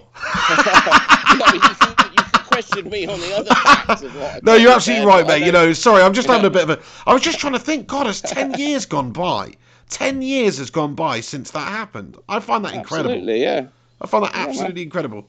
That's mad, mate. Fair play. Yeah, I remember that. That was absolutely gash-tastic. That generation of players, though, like, how did they not go on and win something? Because they were such a great team. Great comment here from Cress Welsing, who comments, playing 4-4-2 ruined the golden generation. Playing Scholes on the left was ridiculous with Lamps and Gerrard. Like, who in their right mind would play Scholesy on their left? Like, on the left-hand side of midfield, who the hell would play Scholesy? He's not a quick, he's not a flying winger. Sure, he's a great pass master, but you're wasting Scholesy out there, to be fair.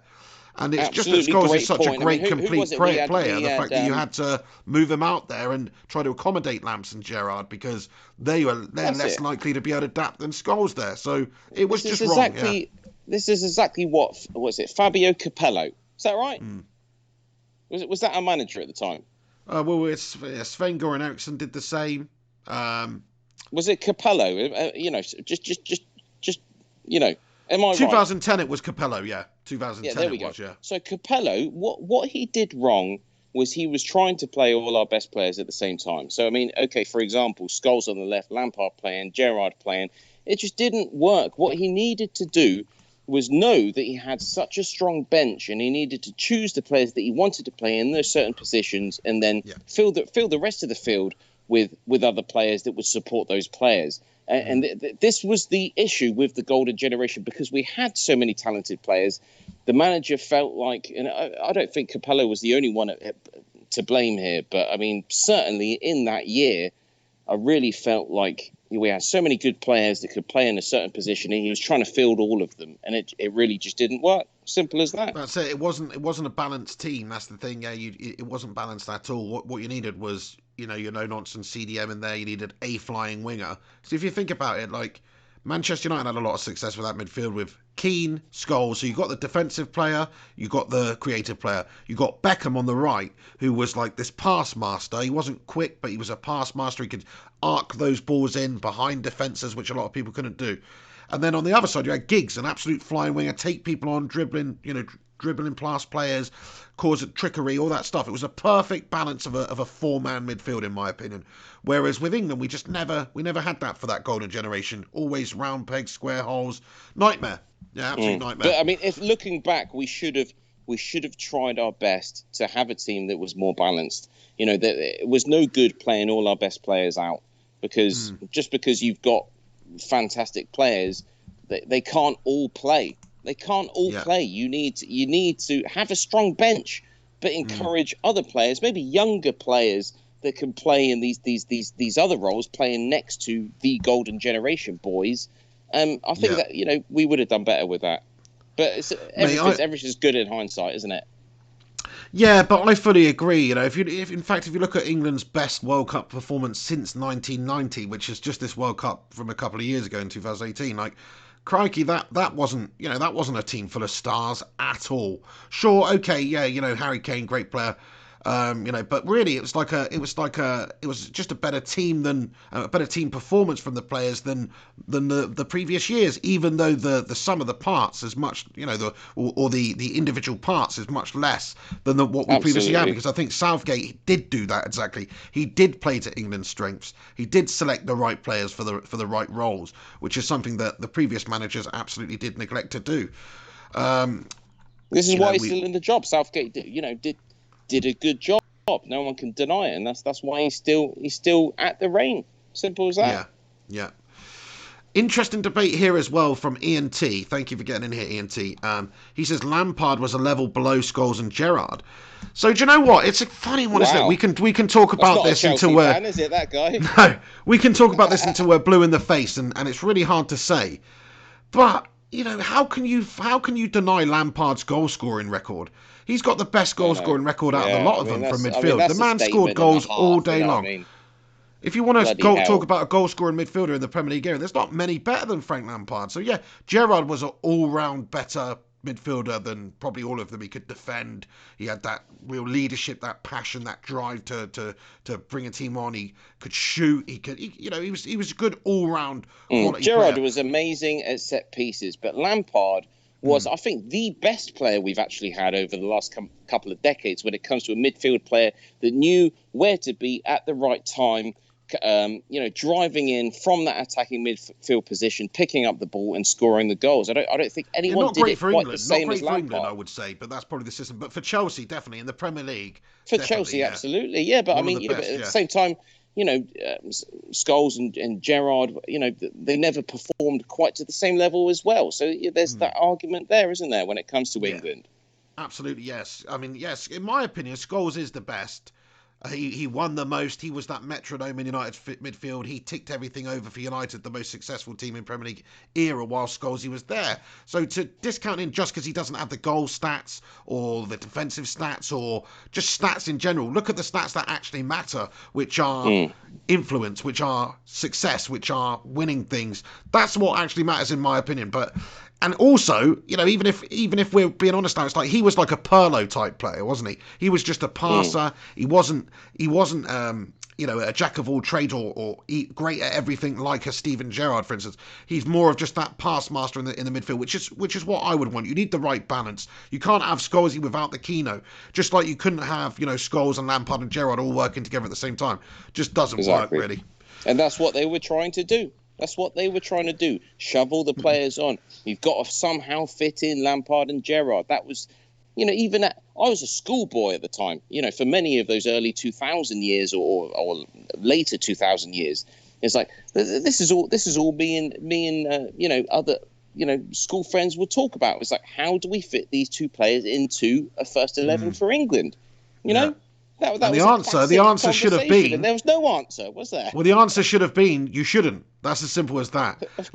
You either play Gerrard and Scholes in the centre. You either play Lampard and Gerrard, which didn't seem to work either, to be fair. Or but you don't try and put Scholes on the left. What I'd have done is I would have, as ridiculous as it is, I would have played all of them, but I'd have played them in a different system. Now, it's easy to say that because football's changed, and 4-4-2 was the sort of old go-to formation, certainly where we were growing up. But, if you think about the team, what they could have done nowadays, if you look at some of the formations they do, who's to say they couldn't have, Gerrard and Scholes as the two CDMs with Lampard in front in like a 4-2-3-1? Sounds like pure penetration, my friend, You've got the deep-lying playmaker in Scholesy, you've got the box-to-box midfielder in Gerrard, you've got the goal-scoring midfielder in Frank Lampard in front. Sounds pretty tasty. It does. I think that's. We need to get Capello on the line, don't we? Have a proper chat about this. Oi, Sven, explain yourself, mate. Wally with a brolly. Get on the blower to him too. Absolutely. I mean, I hope that the Bacon and Egg Brigade is still listening along now, because this is just a little bit of a trip down memory lane for me and the pig here. Yeah, I know. There must be Totally so random. many listeners out there thinking, well, I couldn't care less about 10 years ago England football. But there we go. You've listened to it now, haven't you? I hope you've absorbed something from it. Actually, I think people were enjoying the England chat, actually, to be fair. There's a lot of people commenting. Ultimate Trouble says, Lampard was good, but Scholes and Gerrard were much better. So there you go. Interesting. I mean, it's how you look at it. It's so funny because Gerrard, all-encompassing midfielder, fantastic. Lampard, goal-scoring midfielder. Scholesy, pass master. They're all different. That's the thing. It's hard to compare them. But, if I was going to rate it, and this is a bit controversial, it's not just because I hate Liverpool. And in a way, Gerrard's the most complete midfielder of all of them. But in actual effectiveness out there, it goes Scholes, Lampard, Gerrard for me.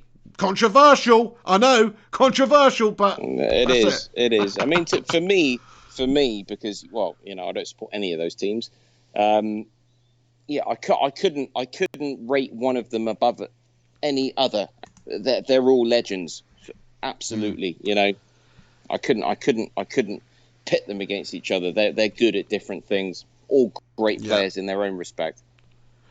Great comment here from Cress Welsing again, who says, Hoddle got it right with the 3-5-2 in 98. We were unlucky versus Argentina. I remember Campbell scoring a good disallowed goal. We were ridiculously unlucky against Argentina. Obviously, Beckham had that bloody nightmare getting sent off. But Sol Campbell did score a perfectly legitimate header. Like, what the... and it was ruled out. Bitterly disappointed in that one. I remember as, like, how old would I have been then? You know, a 10-year-old, whatever it was, 10, 11, and being absolutely bloody distraught at that one and just feeling like a massive injustice had been done. Because even though we had 10 men, I thought we did equalise in that game. I feel like VAR should basically be scrapped for domestic leagues. It should just be saved for internationals. You know, I'm almost there. I kind of think like it just ruins the flow of your regular domestic football, right? But when it comes to an international game, when the whole nation is just, you know, waiting on the decision and it needs to be the right decision, that's when VAR is right. That's what I believe, mate. I'm starting to think along those lines. Hey, very true.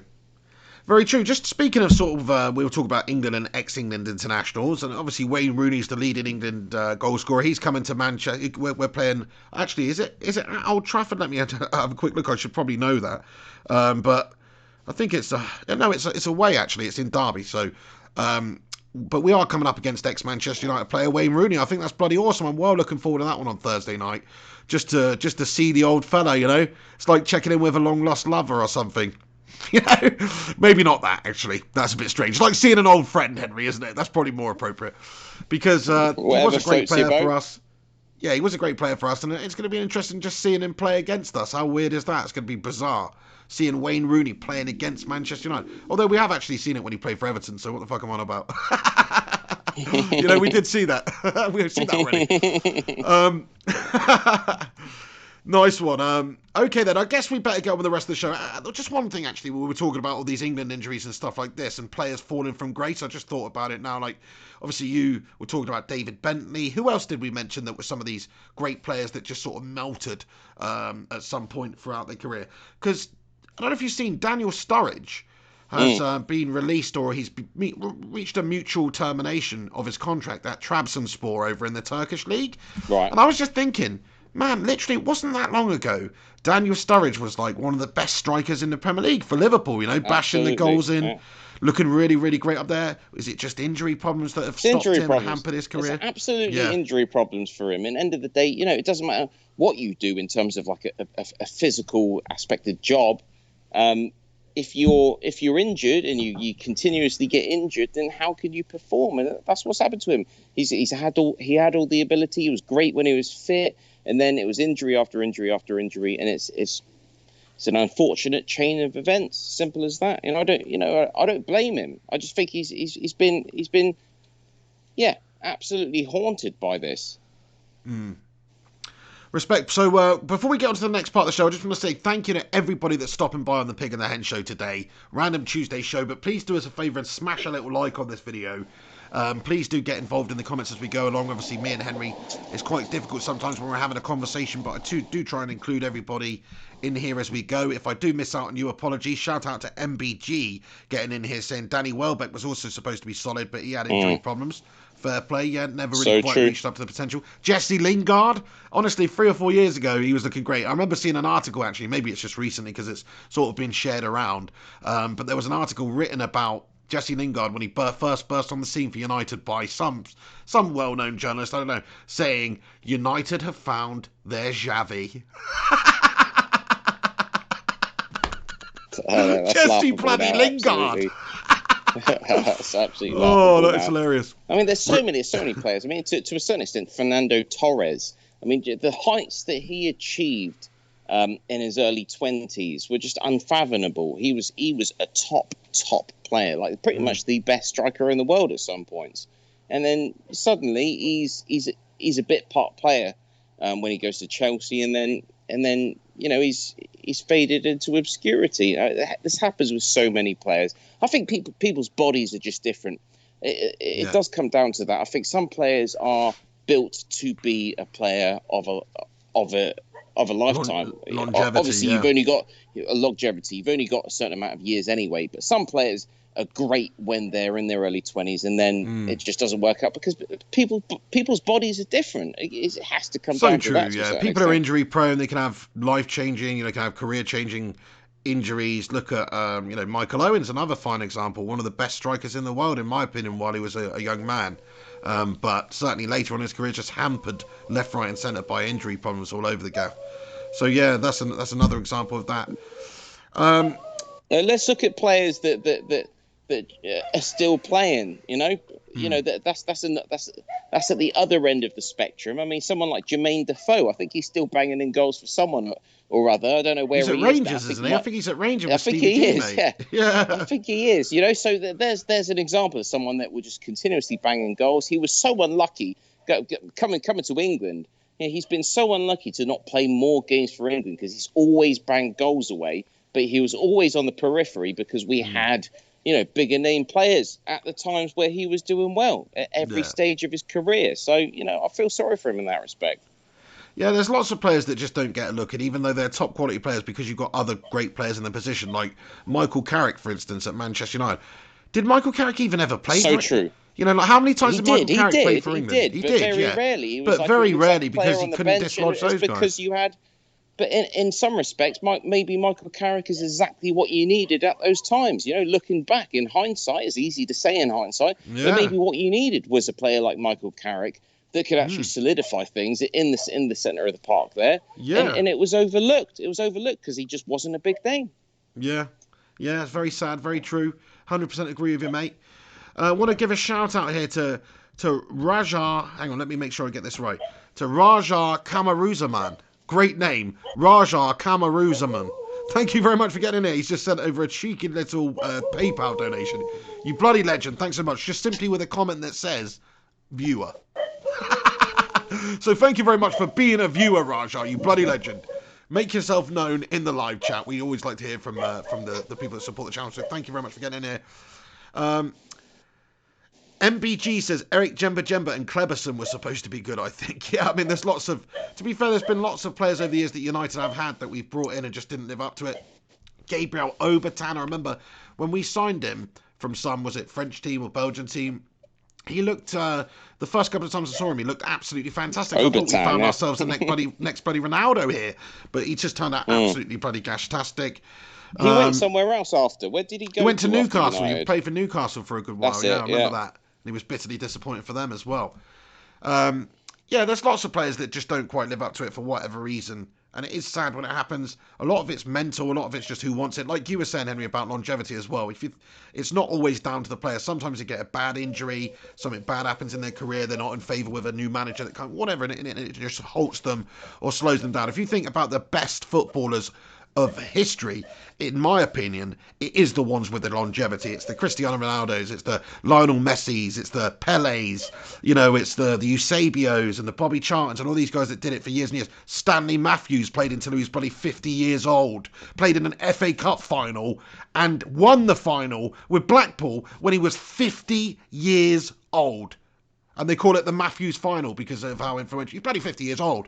Ryan Giggs, 40 years of age. Teddy Sheringham, 40 years of age. These are the players that obviously do have the longevity for whatever reason. They're physically capable of putting in that sort of a career. Whereas other players, their body just falls down. They fall to bits.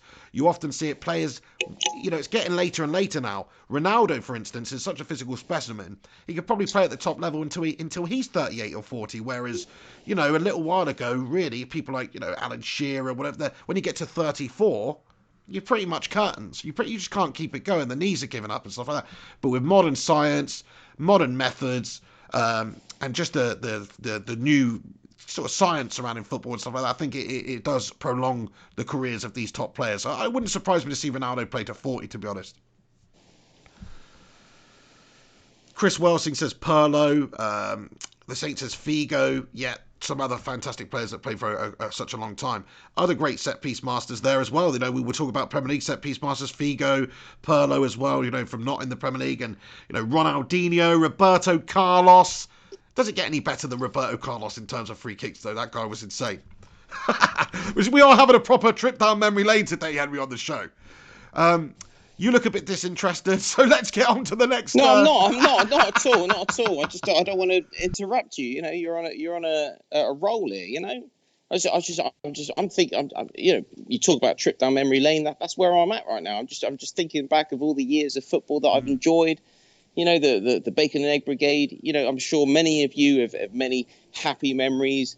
You know, I was just thinking of Tottenham's line up under Harry Redknapp, where we had players like Luka Modric and Van der Vaart starting. You know, I mean, those are funny days. You know, like some really good players at the time. Remember Roman Pavlyuchenko? I mean, yeah, well, he was. You know, come on. You know, he was good at times, but you know, let's not talk about him. Do you know what I mean? I always thought he was decent, man. But I mean, maybe I'm looking back with fond memories. Super Pav. Yeah, rose tinted glasses there for sure. Yeah, fair play. No, he was a good player at times. But you know, the Harry Redknapp days where we had Bale on the left, okay, where he was really coming into his own, becoming the player that you know, in a way, Bale's almost been a disappointment in some respects. I mean, he's kind of been all right, but he was the best player that he's ever has been. He's won like 4 Champions Leagues, though, mate. when he was at Tottenham, yeah. He went to Real Madrid. He did okay, but I think, you know, in some ways he was more exciting when he was at Spurs. That last season at Spurs, he was absolutely brilliant. So we had him on the left. We had Luka Modric and Van der Vaart in the centre of midfield. This is back in the 4-4-2 days under Harry Redknapp as manager. And then we had Aaron Lennon at his absolute flying best, who was a brilliant player at the time in terms of speed. Wasn't the finished article. He didn't put the ball in well when it came to the last ball, to the finishing ball.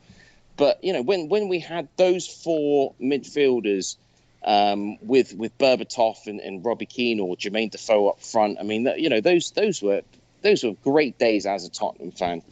You know, maybe we should change the topic because you know you're gonna get me crying soon. No, who was the player we were talking about a minute ago? It's gone out of my head. You were talking about him. I had a point to make. Who was I talking about? Pavlyuchenko? No, after that, before Aaron Lennon. Modric? No. Gareth Bale. Yes.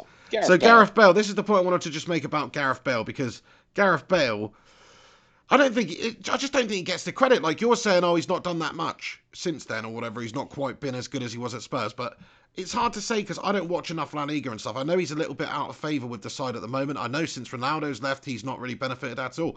But he's suffered from injuries. That's the problem, Pig. Yeah, it's the same. He has been plagued by injuries at Real Madrid. So he's been decent at times, but he's never. But he's not. He hasn't gone on to become a Messi or a Ronaldo. I just don't think he gets the love from the Madrid fans at all for whatever reason. You know that goal he scored in that Champions League final, that overhead kick, one of the most insane goals I've seen in a Champions League final ever. And nobody even ever talks about it. It didn't even get nominated for Goal of the Year. Right. Like, what the fuck? In the biggest, grandest stage, he scores the winner, an overhead kick, and nobody even talks about it. I just don't get it. Like, people just don't like Bale for some reason. That's why, as a Welsh player, you should not play for a Liga side. He should have remained in the Premier League. If he wanted to get glory, he should have gone to another Premier League side if he didn't think it was going to happen with Tottenham Hotspur. But that was his decision to make. Yeah, well, in all fairness to him, he did the right thing. Like for his career, I know what you're saying. Like he can come back now, but he's won La Liga, he's won the Champions League multiple times.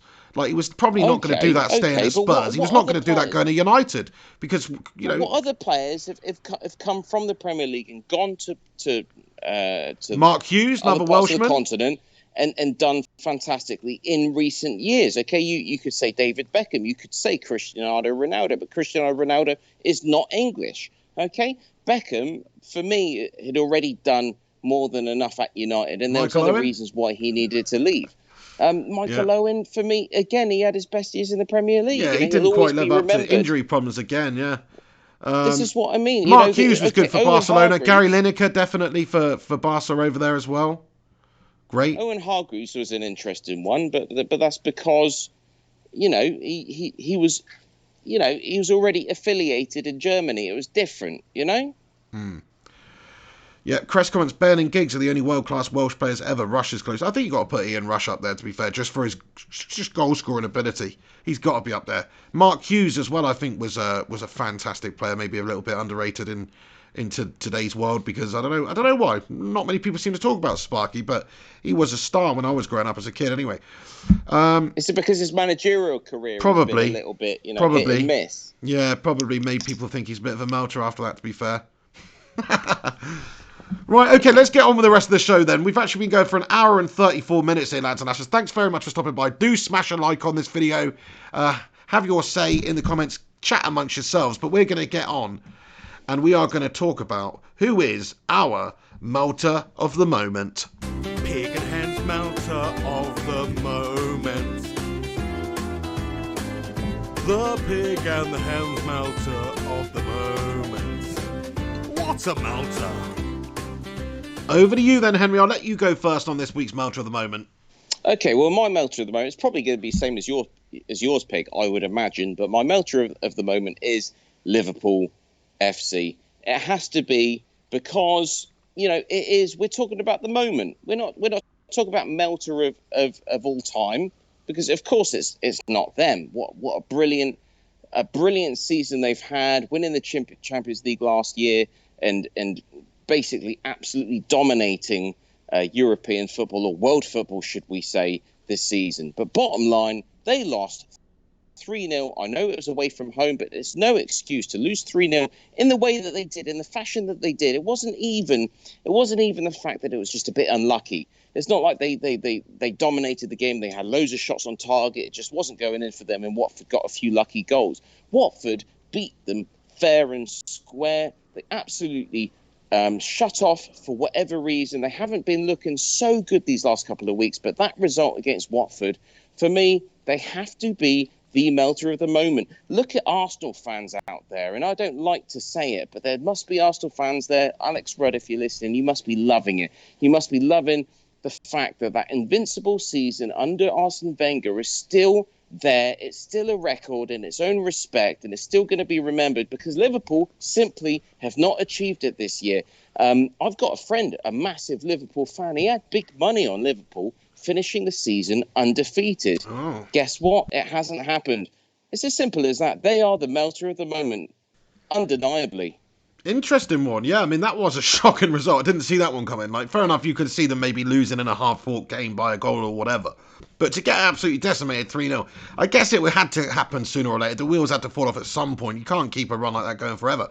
But yeah, Arsenal kept it going though. Arsenal kept it going that season. Yeah. This is what I'm saying. Yeah, but that doesn't impress me as much. I know we're having a little dig at Liverpool here and stuff, and I love to have a dig at Liverpool. But how many draws did that Arsenal side have? Well, most of Liverpool's have been wins, man. Matter. They've been absolutely smashing teams up. How many points have they won over that period compared to Arsenal? To not lose a game, though. To not lose a game, and for Liverpool to lose in that fashion when they've been that good must be a humongous disappointment to everyone associated with Liverpool less. Right I wouldn't expect anything less from a Jose Mourinho defensive football lover. But to be fair, Jurgen Klopp's done it the right way, though, Hen. Like, to be fair, he's attacking teams. Like, when you're going out there and you're doing what Tyson Fury did to Deontay Wilder, you're more likely to get knocked out at some point. You are. If you're coming forward and you're walking someone down, you're more likely to get knocked out. Whereas if you play defensive, if you do the Floyd Mayweather, if you do the bloody rope-a-dope or whatever, and Floyd Mayweather it up and play and do defensive and stuff, yeah, you can go undefeated. But it's not the same as going out there and knocking motherfuckers out. So if somebody has a record of 49-1 and they've got 49 bloody knockouts and they've lost once, I find that more impressive than Floyd Mayweather's 50-0, to be perfectly honest with you, because he's very defensive and boring. Okay, you've got a point, but in another way, everything you just said for me was absolute shite. End of the day, it doesn't matter. It doesn't matter if you're that good. If you're Liverpool, the way that they've been this season, that they are a better side than the Arsene Wenger Arsenal that were the Invincibles back in those early 2000s. And for them to lose to Watford 3-0, a team that was in the relegation positions before winning that game, it makes them the melter of the moment. I feel absolutely justified to announce them as the melter of the moment. Okay, but even the best teams of all time at some point lose to somebody they shouldn't lose against in a surprising fashion. At some point. Yeah, of course you should. It's impossible to keep it going. But they should have gone undefeated this season. They should have gone undefeated this season because they've been that good. And to lose 3-0 in that fashion, was an absolute melt job. Thing is, the Premier League, that is what I know what you're saying. You're arguing this. No, I know what you're saying. Like Arsenal, because it's such a difficult. It's not the Scottish League, it's such a difficult league to go up and turn up for 38 games and be on the ball so much, and not make mistakes and not lose out and not be beaten in terms of desire and things like that over 38 games and finish the season unbeaten. I mean, it's an amazing achievement. Arsenal are the only team to do it in the modern era, and they probably will be for a very, very long time. So I hear what you're saying, but still, to me, I'd rather be Klopp's Liverpool, who are probably going to win the league with record points, who are probably going to win it with record wins, and that's what I'd rather do. I know the Invincibles is amazing, and it's an amazing achievement, but how many draws did they have that season? Loads. Like, it's not as impressive to me. Fair enough, I know what you're saying. It's the longest run in English football unbeaten, so fair play. But to me, I don't know if he's Melter of the Moment worthy, man.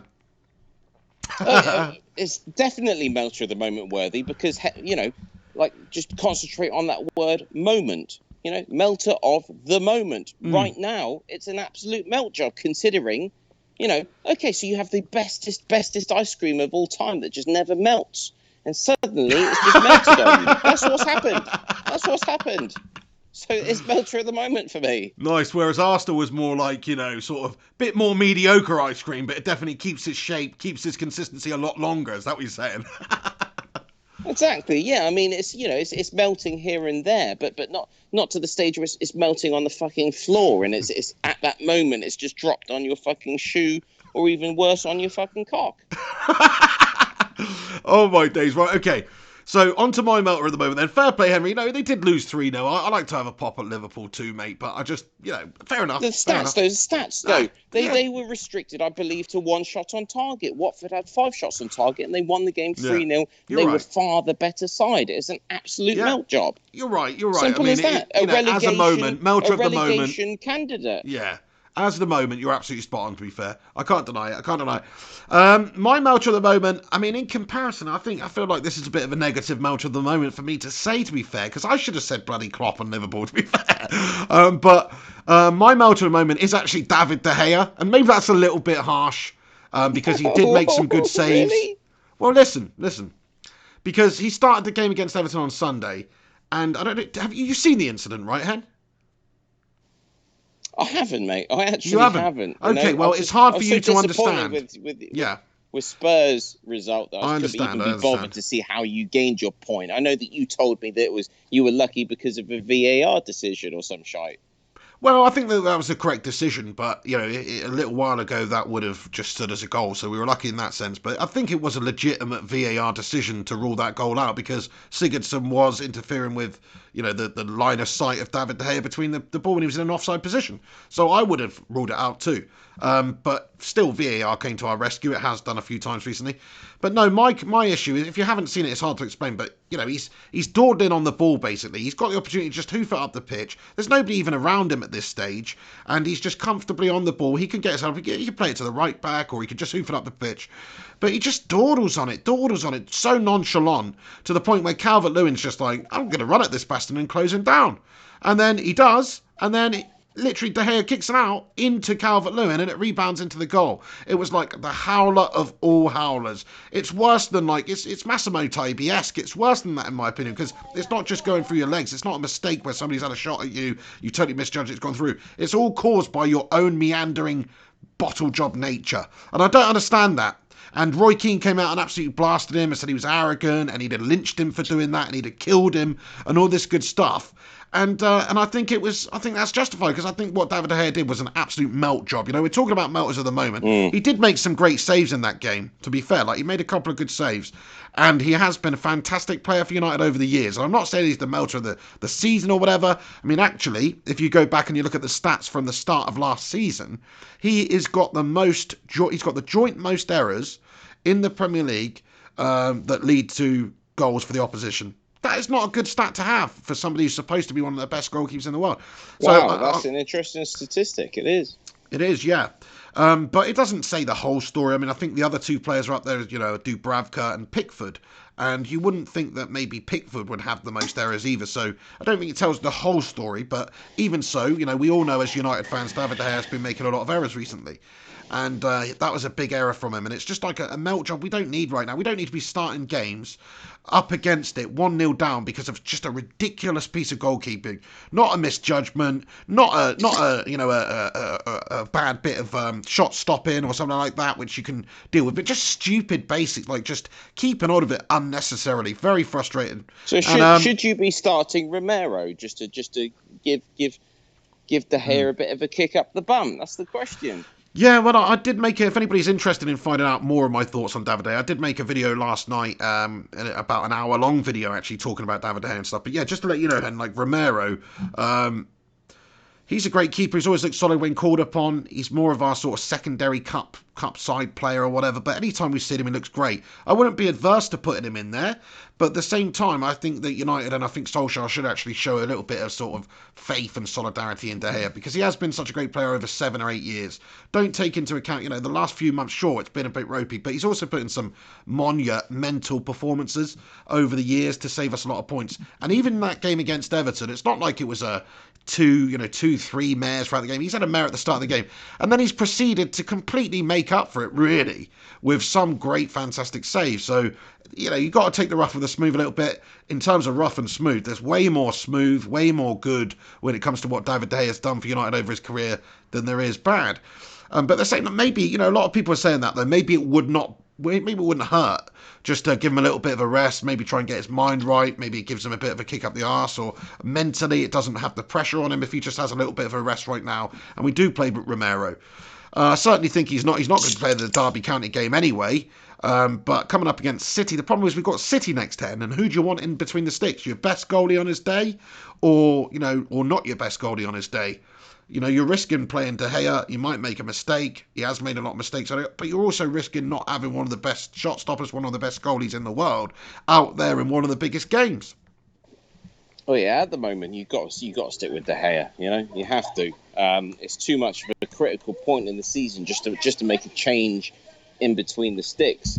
Having said that, De Gea is not the bestest of bestest goalkeepers right now. He's making your melter at the moment. So we need to be keeping an eye on him game from game. I think if you're a United fan, and a lot of the people here that are the Bacon Brigade, Bacon and Egg Brigade, whatever it is, the Pig fans out there, United fans, you need to be asking questions of De Gea, game in, game out right now. Because for me, as a neutral, he hasn't been all that. And it kind of amazes me that you've touted him as the melter of the moment for this week's episode of the Pig and the Hen Show. Yes, I mean, I understand what you're saying. Yeah, I mean, he's going to have to. That's it. It's going to have to be a case-by-case basis. I mean, me personally, I'd play him in the City game, and if he has a howler and a calamity in that one, then maybe it is time to just take him out the side for a little bit. But I'd still keep faith in him. I think it's not going to do any good for his confidence at all if you just rip him out the side after that mistake against Everton. But I could be wrong. Yeah, nice one. Okay, so that's our melters of the moment, lads and lasses. Who are your melters of the moment? Do get them in here, after this show has finished as well, if you're not able to tune in live, because obviously a lot of people are at work or school or college or whatever it is you're doing, so not a lot of people are able to tune in right now. It's more of an international audience I find we get during the daytime Pig and the Hen shows, which is awesome. You've got a couple of Americans in there early morning. You've got, of course, there's a bunch of British people in it too. You've got a whole bunch of, people like for Gungshis in Asia. It's pretty awesome. Bunch of Aussies. Thank you very much to everybody that's stopping by. Please do smack a cheeky little like on this video. Oh, yeah. And let's get on to the next part of the show then, which is the nutbag of note.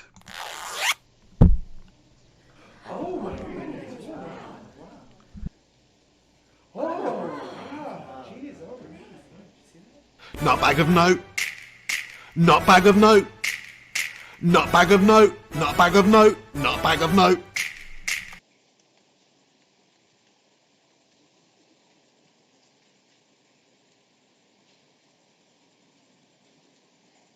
On mute for a second there. Over to you, Henry. I will let you get your nutbag out first. Why was that on mute? Was that was that not just only the theme tune? I thought that was very long. Yeah, no, it's because I had it on mute. I thought I'd unmuted it. I basically having a mare over here today, Henry. Did the music come on? Yeah, the music came on. The music came on, mate. Don't worry. Anyway, nutbag of note. Who's your nutbag of note, mate? Get your nutbag out for the lads. Get your nutbag out for the lads. Get your bag out. Okay. So, my nutbag of note is undeniably Ismaila Sarr, who is a winger for Watford. Okay? Yeah, fair play. They signed this guy, I think it's their record signing in the summer transfer window. If you actually look at his statistics, when he used to play for French League One for Rennes, I believe, you look at his goal scoring record as a winger. I think he's pretty much like 1 in 4, 1 in 5 games at the very least. It's kind of like 30 something goals out of 100 and low 100 and something games, right? And this guy looked absolutely phenomenal against Liverpool the other night. I don't think any other player has done this against Liverpool for 44 games. Okay, Liverpool have had 44 games, I believe, undefeated in the Premier League. I might be wrong. I read that earlier. I think you're right. Yeah. And I don't think Okay, so Watford beat them. Okay, it was going to happen at some point. But for an individual player, I know it's a team effort, but for an individual player to put 2 goals away against Liverpool when they're having the best time of their lives, score a brace in that respect. Brilliant. Has to be the nutbag of note. He was fantastic that game. He's looked good for Watford in general. I think he's had a brilliant career if you look at his statistics. And this is a player to watch. So, he has to be mentioned on the Pig and the Hen Show. I don't know if there's any agents out there or any clubs, scouts out there that actually listen to independent broadcasters, but possibly like the Pig and the Hen Show. Probably not at this stage. But, if the Pig and the Hen Show gets bigger, it might get to the stage where actual clubs do listen to independent media like the Pig and the Hen Show and start to think, well, do you know what I mean? These guys have got a point. They're picking out players. I mean, actually, we probably should have picked them out before we had a great game against Liverpool. But he's had a great game there. And, he's my nutbag of note all day long. Yeah, fair play. Yeah, watched the game. He got a brace. Yeah, and looked great. Fantastic nutbag of note there. I respect what you're saying. My nutbag, I did touch on it a bit earlier. Touched on the nutbag earlier. Do you know what I mean? Gave the old nutbag a little flick in earlier. But what I want to say is, you're disgusting. But what I want to say is Bruno Fernandes. I mean, how could it be anybody else? The guy's come in, he's tearing it up. It was a ropey Manchester United performance, but he looked good. He scored a goal. He did his bit. And like I say, his recent stats and stuff, I'm not going to wax lyrical about him for ages and ages. I've already talked about him a little bit in this video anyway, and sort of ruined my nutbag, didn't I? But either way, the nutbag of note for me this week, Bruno Fernandes, I just think he's just exactly what we've been missing. He's come in, he's been that leader in midfield, he's been that creative driving spark, just what we needed, just what the doctor ordered. Thank you very much, Bruno. Love him. Yeah, fair play. Yeah, Bruno's there we are. So we actually dedicated a bonus Pig of the Hen Show the other day, just specifically towards the Bruno, did we not? So yeah, I've got nothing else to say. Yeah, well done. Hey, check this out. You've got a person in your country here tuning in as well. Richard Cuffey comments, greetings from Thailand, just tuning in. Henry's over in Thailand right now. I don't know if Peter Lyon's in the house tuning in. He's another Thailand, somebody who lives in Thailand that we got tuning in, a viewer from Thailand. Say, I appreciate the offers for a drink, I do. The thing is, I don't even see my real friends when they offer me to come out for a drink. I'm so busy as a family guy. It's not really going to happen. But having said that, stay part of the community. You never know what's going to happen. I'm sure at some point once we get over this coronavirus, me and the Pig could go live. We could actually probably go to some kind of conference hall or something and invite people from the world to attend. And of course, we're all going to sit down together and get to know each other. That is the dream. So stay tuned. It's going to happen one day. That is actually the dream. This is what my plan is. So if, and I guess the answer is but if we ever manage to get to 100,000 subscribers, which is a huge amount of subscribers, it's over 4 times the amount of subscribers we've got on the channel right now. We just hit 24,000, which is absolutely amazing, to be fair.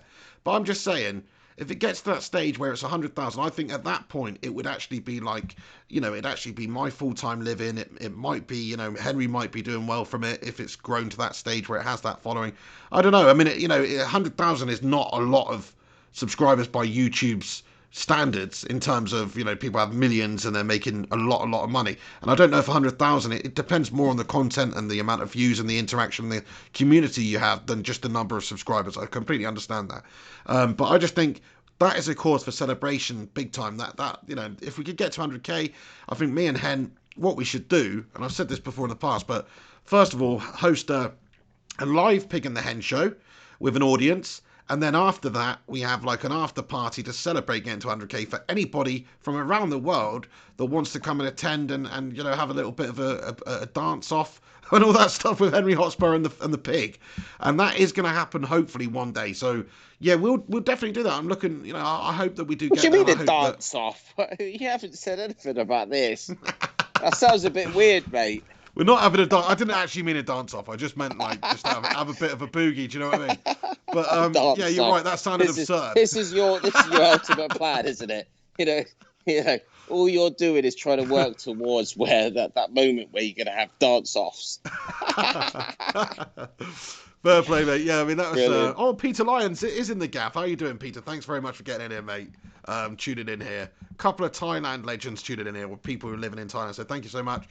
Alex Dualibi Wilson, thank you. He says, Pig, do you think Gomez will start against Derby? I hope so. Don't know if you saw his goal he scored the other day. Fantastic talent, just signed a new contract, one for the future. I would start him again in the Derby game for sure. Who else are you going to start? That mug Jesse Lingard. Forget him. Do you know what I mean? Definitely. I'm going to go for another little wee. You just talk for a bit, Pig. All right? Because mate. You go ahead. Talk about your dance offs. You got to make it clear the sort of music, the sort of dance style. I don't know if anyone watches like Strictly Come Dancing or any other kind of dance competitions on TV, but this is obviously what Pig is into. So it's time to talk about it, guys and girls. Eddie Otto, thank you very much for your comment. He says, that would be cool. Can't you do it for 50k subs?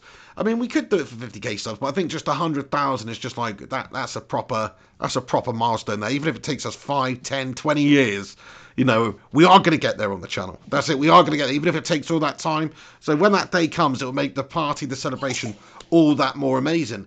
But I've said it before, like my plans for the channel and the podcast and stuff, what I'd like to do. There are live podcasts where, there's one called, is it Kill Tony, where they have like Tony Hinchcliffe, this American comedian guy who's on Joe Rogan. That's the only way I ever know about people these days is who's on Joe Rogan. But anyway, Tony Hinchcliffe has a podcast. I don't really listen to it, but I've seen it where it's like a live in front of an audience and it's just recorded and it goes out as a video podcast. I'd like to do that one day. That would be the ultimate goal. I mean, and it's absolute shit scary, but at the same time, if you have an audience, if people are prepared to come and sit in a room and listen to do it live, I think that could make for some awesome shows and stuff like that. I wouldn't be scared at all. I'd welcome it. I'm different to you, Joe, I think. I don't think you are, because literally when we had this conversation a month ago, you said the complete opposite, mate. Maybe it's when you were on. No, honestly, maybe it's when you were on that sober period. But I remember you said, I don't think I could stand in front of a room of people and do this. Like, you were literally melting on the channel, mate. No, absolutely. But get a few beers in me, I know, that's it. Now you're beard up, mate. To be fair, if I had as many singers as you had tonight, I'm pretty sure I'd be up for doing a bloody show in front of an audience too. I'm always up for it though, honestly. In the future we will do that one day. I think it's gonna be awesome. Alex Rudd says turn Hen sound off. Yeah, my bad, sorry about that. Does he not enjoy the sound of me washing my hands? We better get on with the rest of the show then, otherwise it's never going to end, Henry Hotspur. But thank you very much for joining me today, and everybody that's tuning in. Do chuck a like on it, do get involved in the live chat, but then let's get on to the next part of the show, which is Close Encounters of the Third Kind. Ah, bollocks. I missed Mr. Q there, Mr. Q. What do you mean, Mr. Q? Where's the music? It was muted, so the start stopped to play. Stop. Anyway, it's fine. There you go. Close Encounters of the Third Kind. I think we need to work on that. It's always the X-Files one that screws us up. Right, come on then, Henry Hotspur. What is your close encounter? Sorry, where's the music? You got to play the music first. I've played the music. Oh, I didn't hear it. You never hear the music, Hen. You So don't hear the played intro, you don't hear the outro, you don't hear the melt of the moment, you don't hear the nutbag of no. Why do you think you're going to hear the X-Files music, mate? No, but that was too quick, wasn't it? Because No, it wasn't at too least going to quick, be. mate. It wasn't too quick. I played it. Get on with it. I can't play that one long, otherwise we get a copyright strike, mate. What we need to do is we need to come up with a whole new theme tune for the Close Encounters of the Third Kind. The feeling's all gone now, isn't it? The feeling is gone. Right, okay. Well, this is what I've got for you guys. We already said earlier in the show we don't want to bang on about coronavirus. I feel sick of it. I mean, me and my good friend here, the Pig. Obviously we speak at friend to friend during the week. Nothing to do with the show, and we do talk about the coronavirus. As I'm sure a lot of you out there, with your friends, with your family, I mean, it might be a massive concern. It might be no concern at all, but it is certainly something that everybody's talking about right now. I wanted to, the American listeners out there right now might be interested in this. You might already know this, but for me, what's going on in America is worrying for me. Okay, if you look into the independent media right now, you try to do your research. This is what I found out. This is my close encounter of the third kind for the week. And what it is you've got the CDC. The CDC, what does that stand for? The Central Department Control, or Central Disease Control for the United States of America. You look at the amount of people that they've actually tested. It's actually less than 500 people for the entire nation of the United States of America. Okay, so they got their reasons for that. They're saying, well, we only need to test people that we think might be suspect. That they're only going to test people that they think they need to test. There's actually someone that's come out who's a medical expert, who's a doctor in New York. That's actually come out, and he said on CNBC, he said, I am begging the authorities to let me test more people.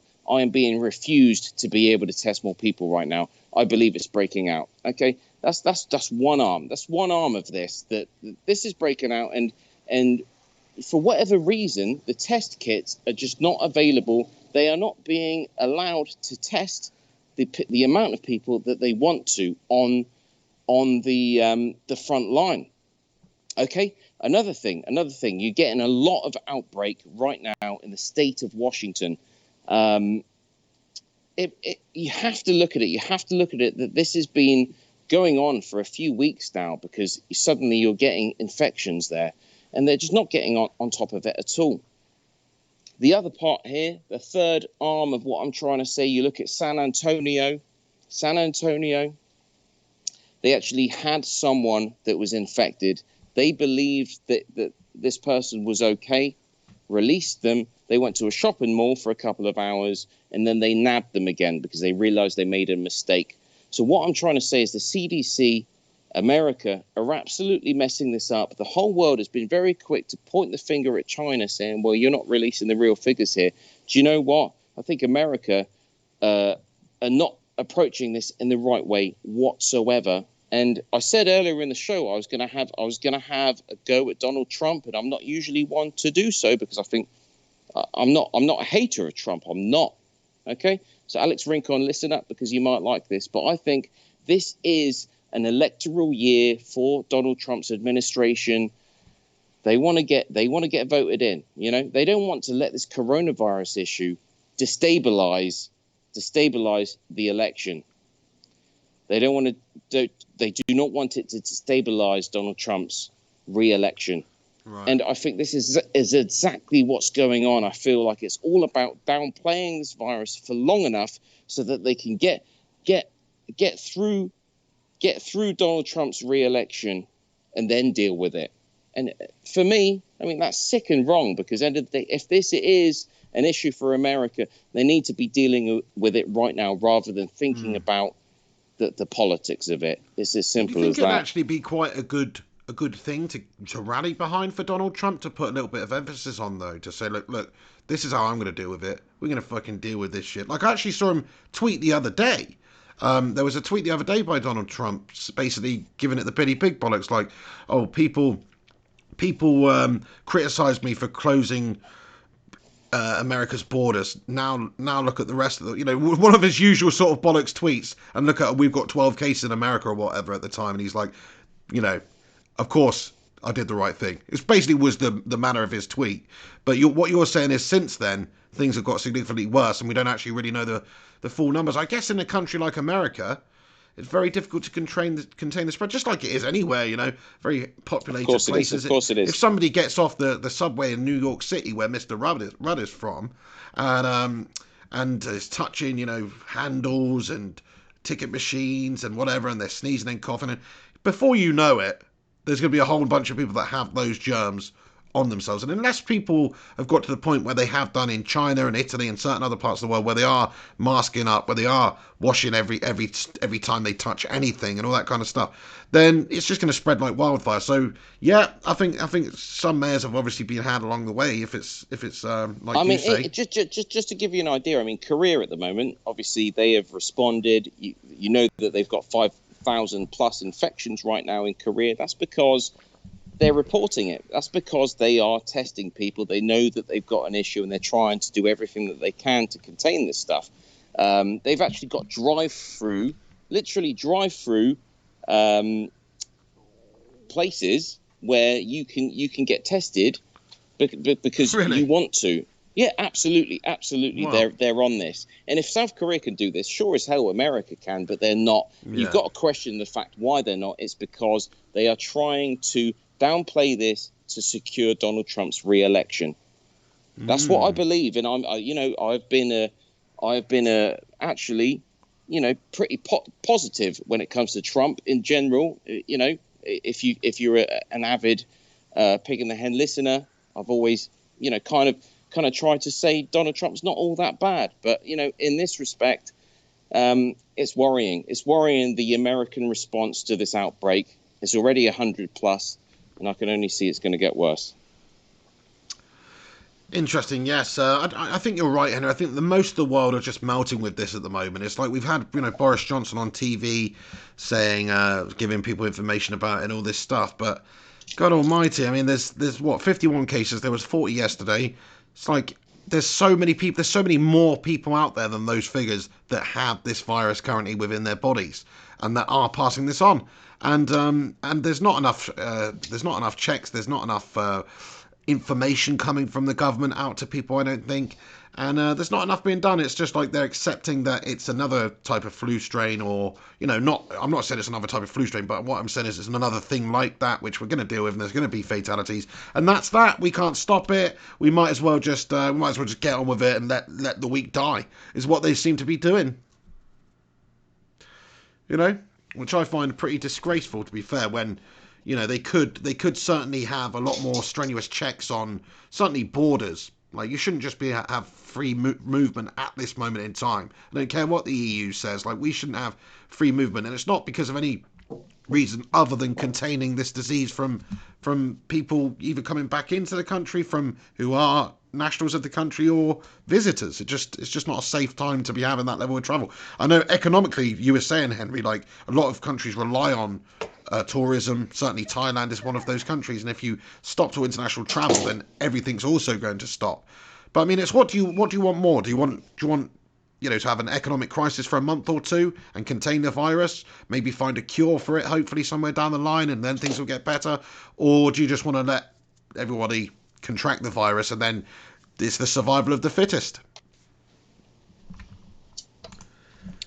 Yeah, very much so. You just keep speaking for a second, Joe. Okay, mate, no worries, no worries. To, sort my stuff out. I'll read out a bunch of comments that people think them. MBG comments. Over here in Canada, we're doing well to control the coronavirus outbreak since our federal election happened in October 19.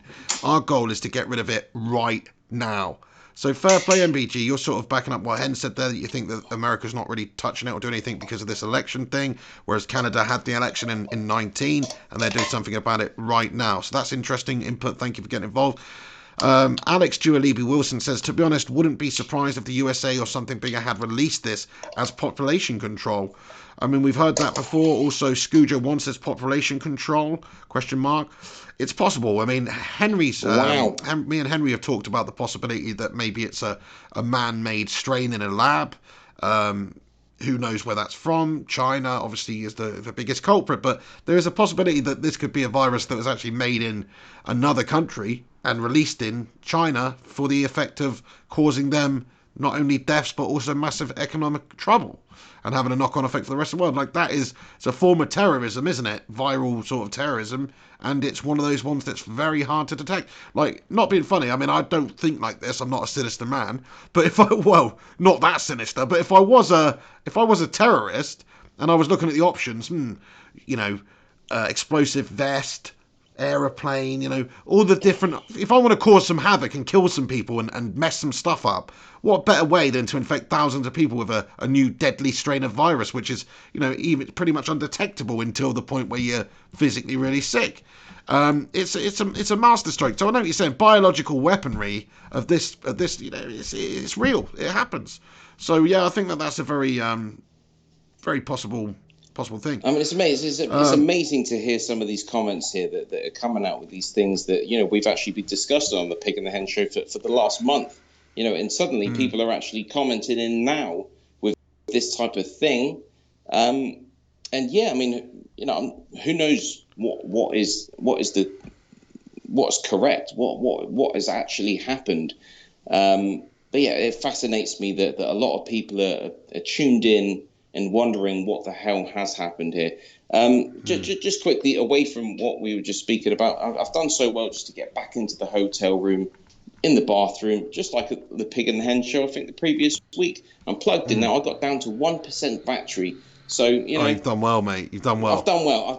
I'm on charge, and we can continue this right here. But brilliant stuff. Well, yeah, I'll let it go back over to you, and then we'll pretty much have to wrap up the show because I don't think there's going to be a question of sin this week, unfortunately. But we will talk about this a lot more, and everybody that's joining us now, thank you very much for stopping in here.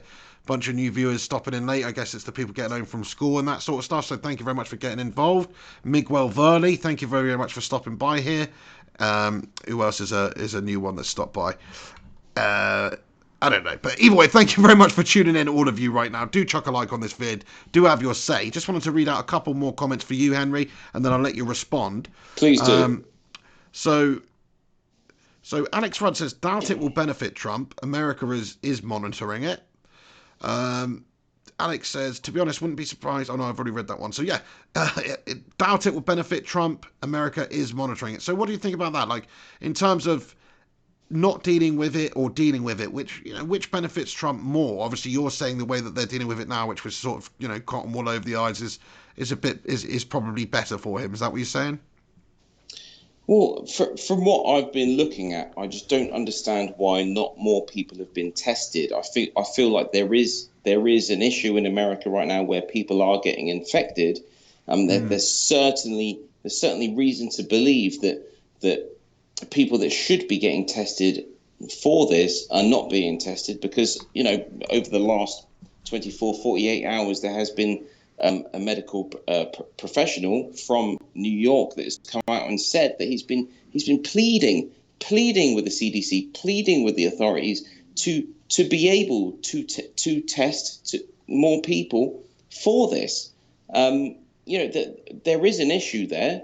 They're certainly not testing as many people as other countries are. And this is what you've got to look at. So if you look at the worldwide statistics right now for people that have been infected or have been announced as being infected, there's certainly countries out there that are testing a lot more people than others. And if you look at it, this is a stat. This is a truth that I'm telling you right now, that in the United States of America, less than 500 people have been tested, as far as I know, at this time of speaking, and they've already had 100 plus infections. For me, that doesn't add up, because surely if you've already had 100 plus infections, you should have been testing more people by now. Surely there should be more of a trace back to who these people have got in contact with. You should be on those people, testing those people, trying to trace this stuff, trying to contain it, trying to get on top of it. And for me, okay, this is another thing that I haven't said. To this point, up to yesterday, the CDC on their official website have actually been reporting the amount of people that they've been testing, and it's almost been slated by a lot of people saying, "Well, you're not testing enough people." They've actually taken that part off their website. So now you don't even know how many people they tested because they've suddenly decided that they're not going to make that public information anymore. That's terrible. So they're not even making it public. Yeah. MNDL, sorry, MNDFLNS comments and says, governments never let off the true info for the sake of panic and maintaining the illusion of keep calm and carry on. This was known for decades. To be honest, governments aren't really interested I get now. that. So sort of backing up what you say, like, and to be fair, like I kind of agree with that. It's not about the lives of the population in a way. Like they see the population of the country almost like a virus or a whole bunch of germs. In my opinion, you win some, you lose some. You know, that's how I feel. That's how I think they feel. Because if they did, most of these countries, you know, I'm talking about here, if they did truly feel that way and did truly want to limit the amount of deaths that would happen, then they would put a limit on travel. They would send out, they would pay for, they would manufacture, they would send out all this information, these booklets, these sheets, these, you know, everybody gets a face mask sent through the letterbox, all that sort of shit. You know, this is the sort of stuff that would help it being contained. Plus, like the testing, the quarantining, all that stuff is not being taken seriously at the moment, as you say. And what they really care about the most, and it's evident to see, and it's been this way over the years, and that's why you have people in the world with hundreds of billions of pounds, whereas other people in the world are struggling to eat and dying of starvation, is because, unfortunately, most people, it seems, just give a fuck about money. Most people just care about individual personal gain. And of course, I know when you're managing the books, the balance in the books of a country, you can't just come up with the billions of pounds necessarily that it will cost to deal with something like this, and the economic downturn of stopping people working and stopping people travelling and all that. Cost, it's insane. I understand what they're saying, but at the same time, it's just wool over the eyes. It's just like, well, we've got to carry on. We've got to keep making the money. We can't, stop the wheels are turning, so people are going to die. And that's how they look at it, and it's not the humanitarian way to look at it, I don't think. Absolutely no. It's worrying times. As I said earlier in the show, I don't want to keep banging on about it. You know, this is not what me and the pig like to talk about, but everybody's talking about it. How can't we? What I will say for the bacon and egg brigade out there, if you do have loved ones, if you've got friends that are reliant on prescription drugs, I'll give you this advice right now. If there's any way that you can get more of those drugs for your loved ones ready, if they're reliant on these things, if they need these things to live, if they're diabetic or if they got any sort of issues where they need to be taking certain medications, if you're able to stock up on them right now, because bottom line, regardless of, let's forget about how bad this virus is going to be and how many people are going to die or get infected, etc. Put that to one side. End of the day, because this started in China, because this has slowed down the Chinese machine of creating these things. China creates so many pharmaceutical drugs for the rest of the world, and even if you have pharmaceutical companies in other countries that are making their own stuff, they're actually relying on the ingredients from China.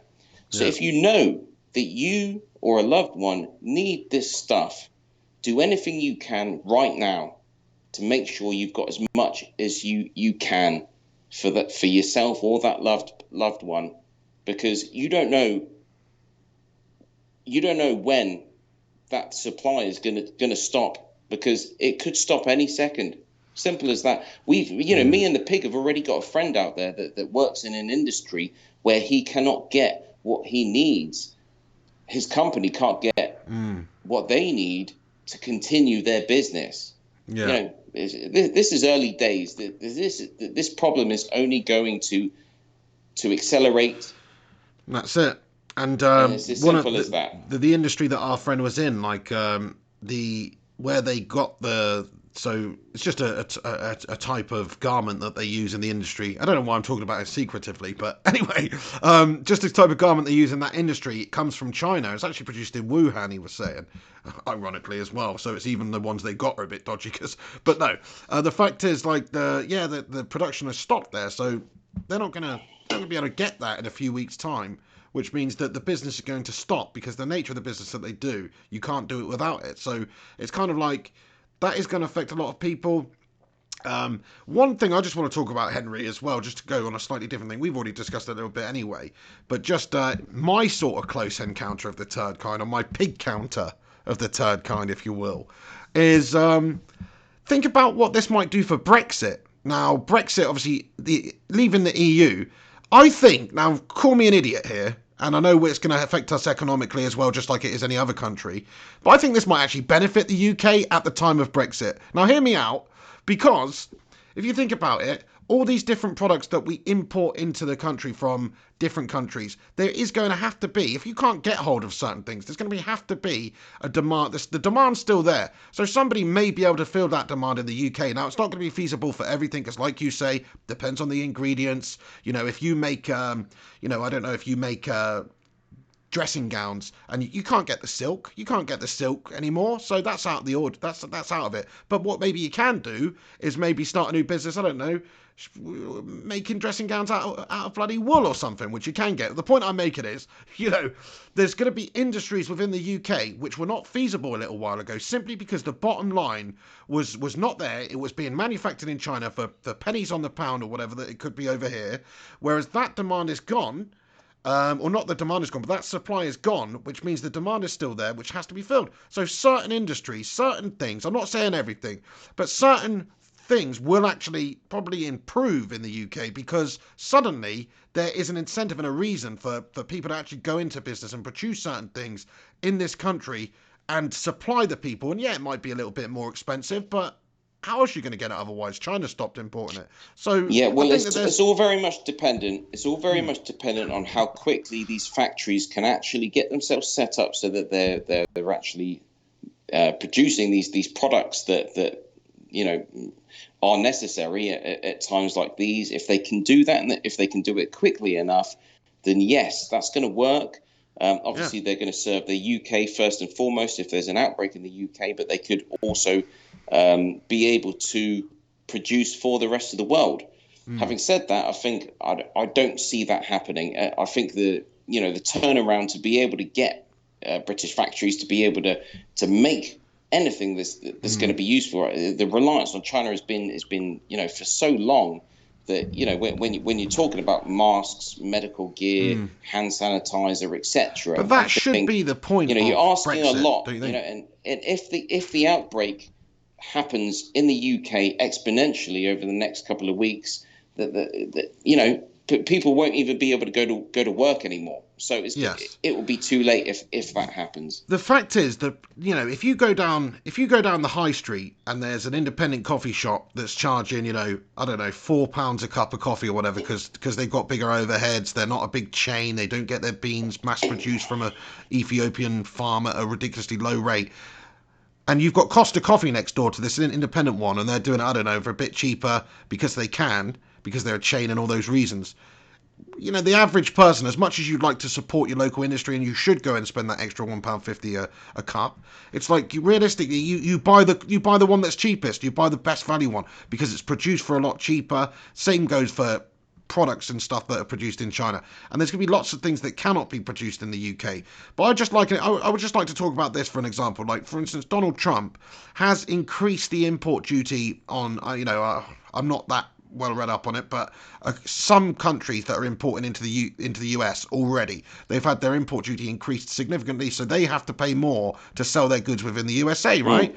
And that probably gets passed on to the consumer as some sort of a deterrent, maybe, for choosing a foreign product rather than a domestic one. And for instance, in the UK, I think that Trump's done right. It's absolutely one thing that Trump's done right. 100%. Let me just 100%. And I think that's exactly the sort of line that the UK needs to take, especially with the Brexit. We still do have industry in this country. I mean, it's not like it used to be, but if you think of increasing the import duties on other countries selling their goods in here, and increasing the incentive for people to produce our own goods in this country, and increasing the incentive for people to buy our own goods in this country. And what I mean by that is, maybe you could, for instance, I was speaking to you the other day, and I used the example of Malaysia produced the Proton car. And it's dirt cheap to have a car in Malaysia, as far as I'm aware, a Proton, as long as it's the domestically produced one. If you want to import a BMW, if you want to import a luxury car from abroad, you have to pay a whopping great import tax on that. Somewhere, I think it's like 50%. Now, how many people, the average, unless you're an absolute baller, how many people are going to justify importing that BMW to drive it for, however much it times more it costs than buying something local, which only benefits the local industry. It incentivizes the local industry, and it also incentivizes people to buy it. Now, I'm not saying that a car in this day and age can be produced in the UK, but it's a fine example, because look at the old British motor industry, 50s, 60s, 70s, brilliant, absolutely brilliant in terms of producing cars, feeding the population with cars, the Minis and the Austins and the Jags and all these famous car brands which have been sold off to Chinese conglomerates or whoever over the years, the British car industry. Jaguar is yes, big, exactly. The British car industry is completely ruined compared to what it used to be. So what I'm saying is, if there was a reason not to go and buy an imported car, like for instance, the government imposed a big import tax on these companies who want to sell in the UK, and also a taxation on the consumer buying it, and yet they subsidised the local industry, and they subsidise your purchase of a British product. Now, it's the sort of thing that's happening more in America. They want to get rid of the reliance on China. They want to improve the production and the manufacture of things in the USA, even if it costs a little bit more, because that's how it should be. There shouldn't be this reliance, and you shouldn't have industries going away. Why do you think Sheffield, a steel city, is not a steel city anymore? It's because the bottom line didn't make sense. You could get it imported from China or wherever it is that they're producing this steel for much less pennies on the pound than you could in the UK. It's just not right. There should be this whole industry, this cottage industry within the UK. So that's what I hope happens with Brexit. I don't really give a shit about this whole freedom of movement stuff and all that business. I mean, I agree and disagree with certain parts of it, but really I just want the industry within Britain to improve, and I want there to be more opportunities for, there's millions of unemployed in the UK. I want there to be more opportunities for people to work and live and have a better quality of life. And I think that's only going to improve when we actually start giving people reasons to buy local, give people the reasons to not go into your big conglomerate, Walmart or whatever, and go and actually shop at a local greengrocer or whatever, which are becoming few and far between these days. So that's just how I feel anyway. No, I understand exactly what you're saying. At the end of the day, being someone that grew up in the UK or in England, and having been someone that left the UK, came back and then left again, I think that says it all for someone that's, well, I'm not middle-aged, but I'm young enough, trying to bring up a family, and I think we just live in a bit of a shit area for that, though, Hen. Like, in all honesty, I think there are still opportunities in the UK, like where we live in Bournemouth, for example, or Bournemouth and Poole. You've been talking for about 10 minutes. I mean, that's fine. I just want to. Yeah, sorry, I can see you getting a little bit annoyed there, but. You're literally just talking for. Okay, ages. Fine. No, you're right. I just wanted to say that around here it's expensive to live, and the wages are much less than the national average. So that doesn't make a good combination. Do you know what I mean? Of course, you're absolutely right. And I could have chosen to move to another place in the UK to try to make a better life for my family. Absolutely. Of course, it was easier for me having a wife that wasn't born in the UK. It's opened up other opportunities for me. Of course, it has. But for sure, I left the UK when, for me, the UK wasn't the best place for me when it comes to my own abilities, etc. And yeah, I mean, I've always been fully behind Brexit. You look at the Pig and the Hen shows 6 months ago or however long ago it was, when we were talking about, whether it was going to go through, whether Brexit was actually going to happen. It's finally happened, and I'm so happy. I'm so happy because I feel like, now Britain, the UK can get on with what it wants to do, and we can make our own decisions. And yeah, I mean, it's crazy. It's crazy that we've literally just come out of the EU. We're going through this transitional period. Suddenly, the coronavirus hits, and it's like, bloody hell! No one's talking about Brexit anymore, are they? Do you know what I mean? It's like it's a new thing that's hitting the whole world. And it's time for Boris Johnson just to pull his trousers up and and show everybody he can be a strong prime minister and look after Britain, look after the UK in these tough times. Yeah, I agree. I mean, I also, and we've touched upon this a bunch, and I don't want to go over it again and get into a heated argument or anything, but I also do think my general feeling is, yeah, it's terrible. There's thousands of people that have died globally, and people are being infected by the bucket load every single day. But is it any worse than the common cold? Is it any worse than influenza? I don't know. I don't know. I mean, like I looked at some stats yesterday, and I had this conversation with you, Hen, and I'll just reiterate it to the viewers. But like last year, I think like 15 million people in the USA felt flu-like symptoms. 490,000 were hospitalised in the USA, and 35,000 died from influenza. That's just influenza, one strain, influenza type 1. You think about that in one of the most developed countries in the world, one of the richest countries in terms of, and certainly with one of the best medical facilities. What about the other places that are being ravaged by that too?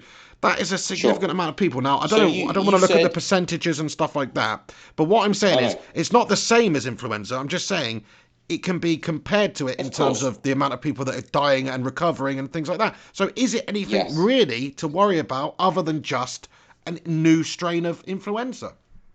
Okay, my point is you said 15 million infected in America last year. Is that correct? No, I mean that is just like people felt like at some point throughout the year they had a bit of flu. There 490,000 actual hospitalizations, so people being sick enough to go to the hospital. So it's not an actual. That's just an estimate of people. I see. I mean, the majority of people that get flu will not go to hospital because of it. The majority of people get ill and they stay at home and they recover. Okay, so let's use that 15 million as an example. Yeah, but it's not a good. But if you're using the 15 million, it's not a good. I think it's best to use the 490,000 and then the 35,000 deaths, because that's actually people that are properly sick.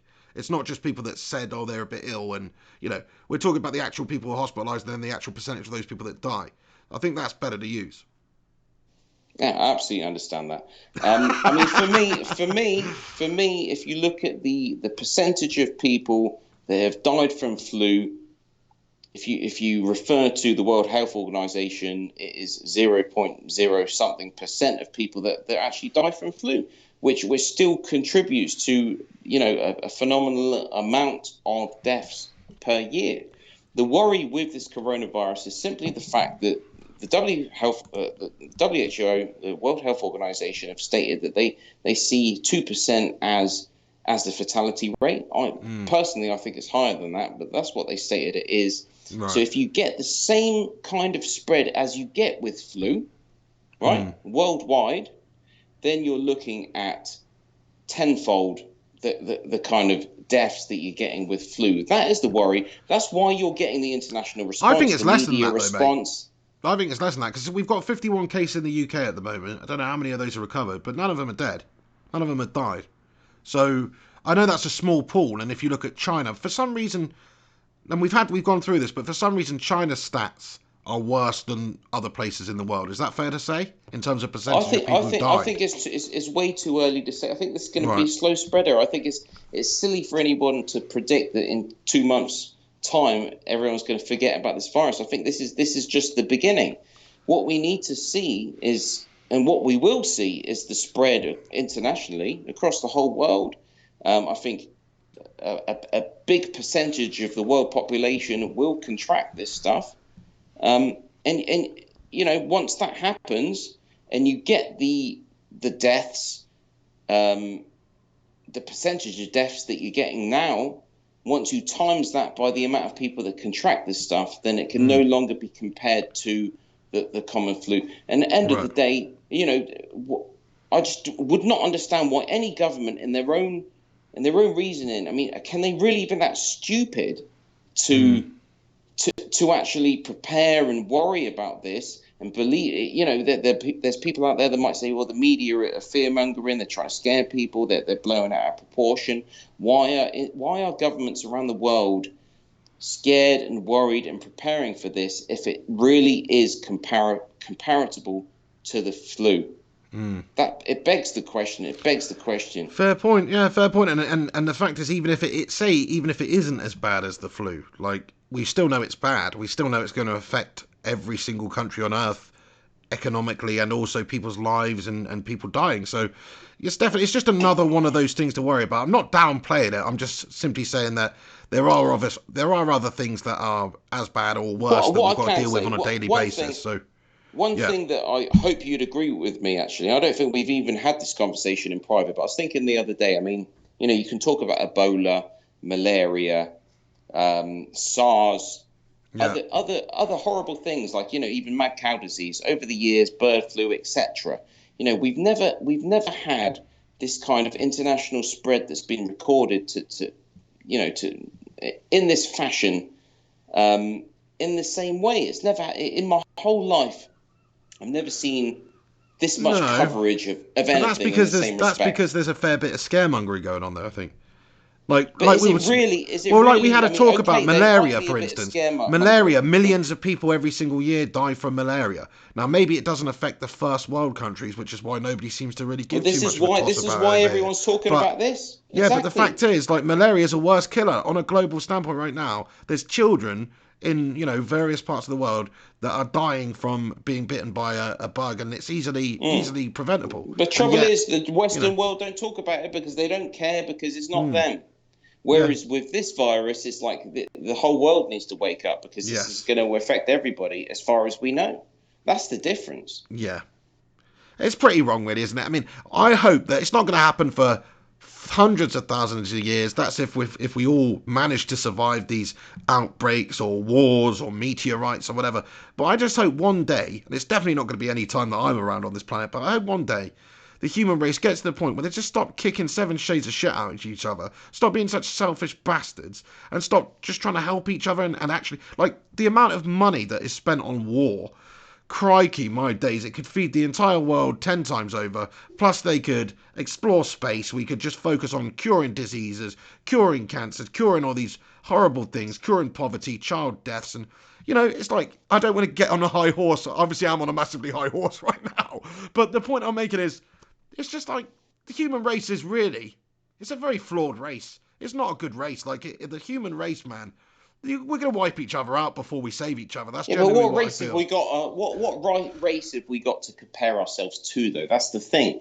We don't know any other race. It is the human race, and then there's the animals. But that's incomparable, because animals have never achieved what we've achieved. You've got we're more. I'd say we're more similar to like a tiger than we are to what's a really loving animal? Lobsters? Come on, Pig. There's no other race comparable to the human race in terms of how we're affecting the world. Well, no, not in terms of how we're affecting the world. Completely different but in terms to any of how we other behave. Living species. Well, no, I mean in terms of how we behave, we've got a lot of similarities with. Think about primates. We're obviously evolved from them, so there's a lot of similarities. Come on, Peg. There's a lot of similarities going on how we're affecting the world. I'm not even I'm not going to get into climate change and cows, etc.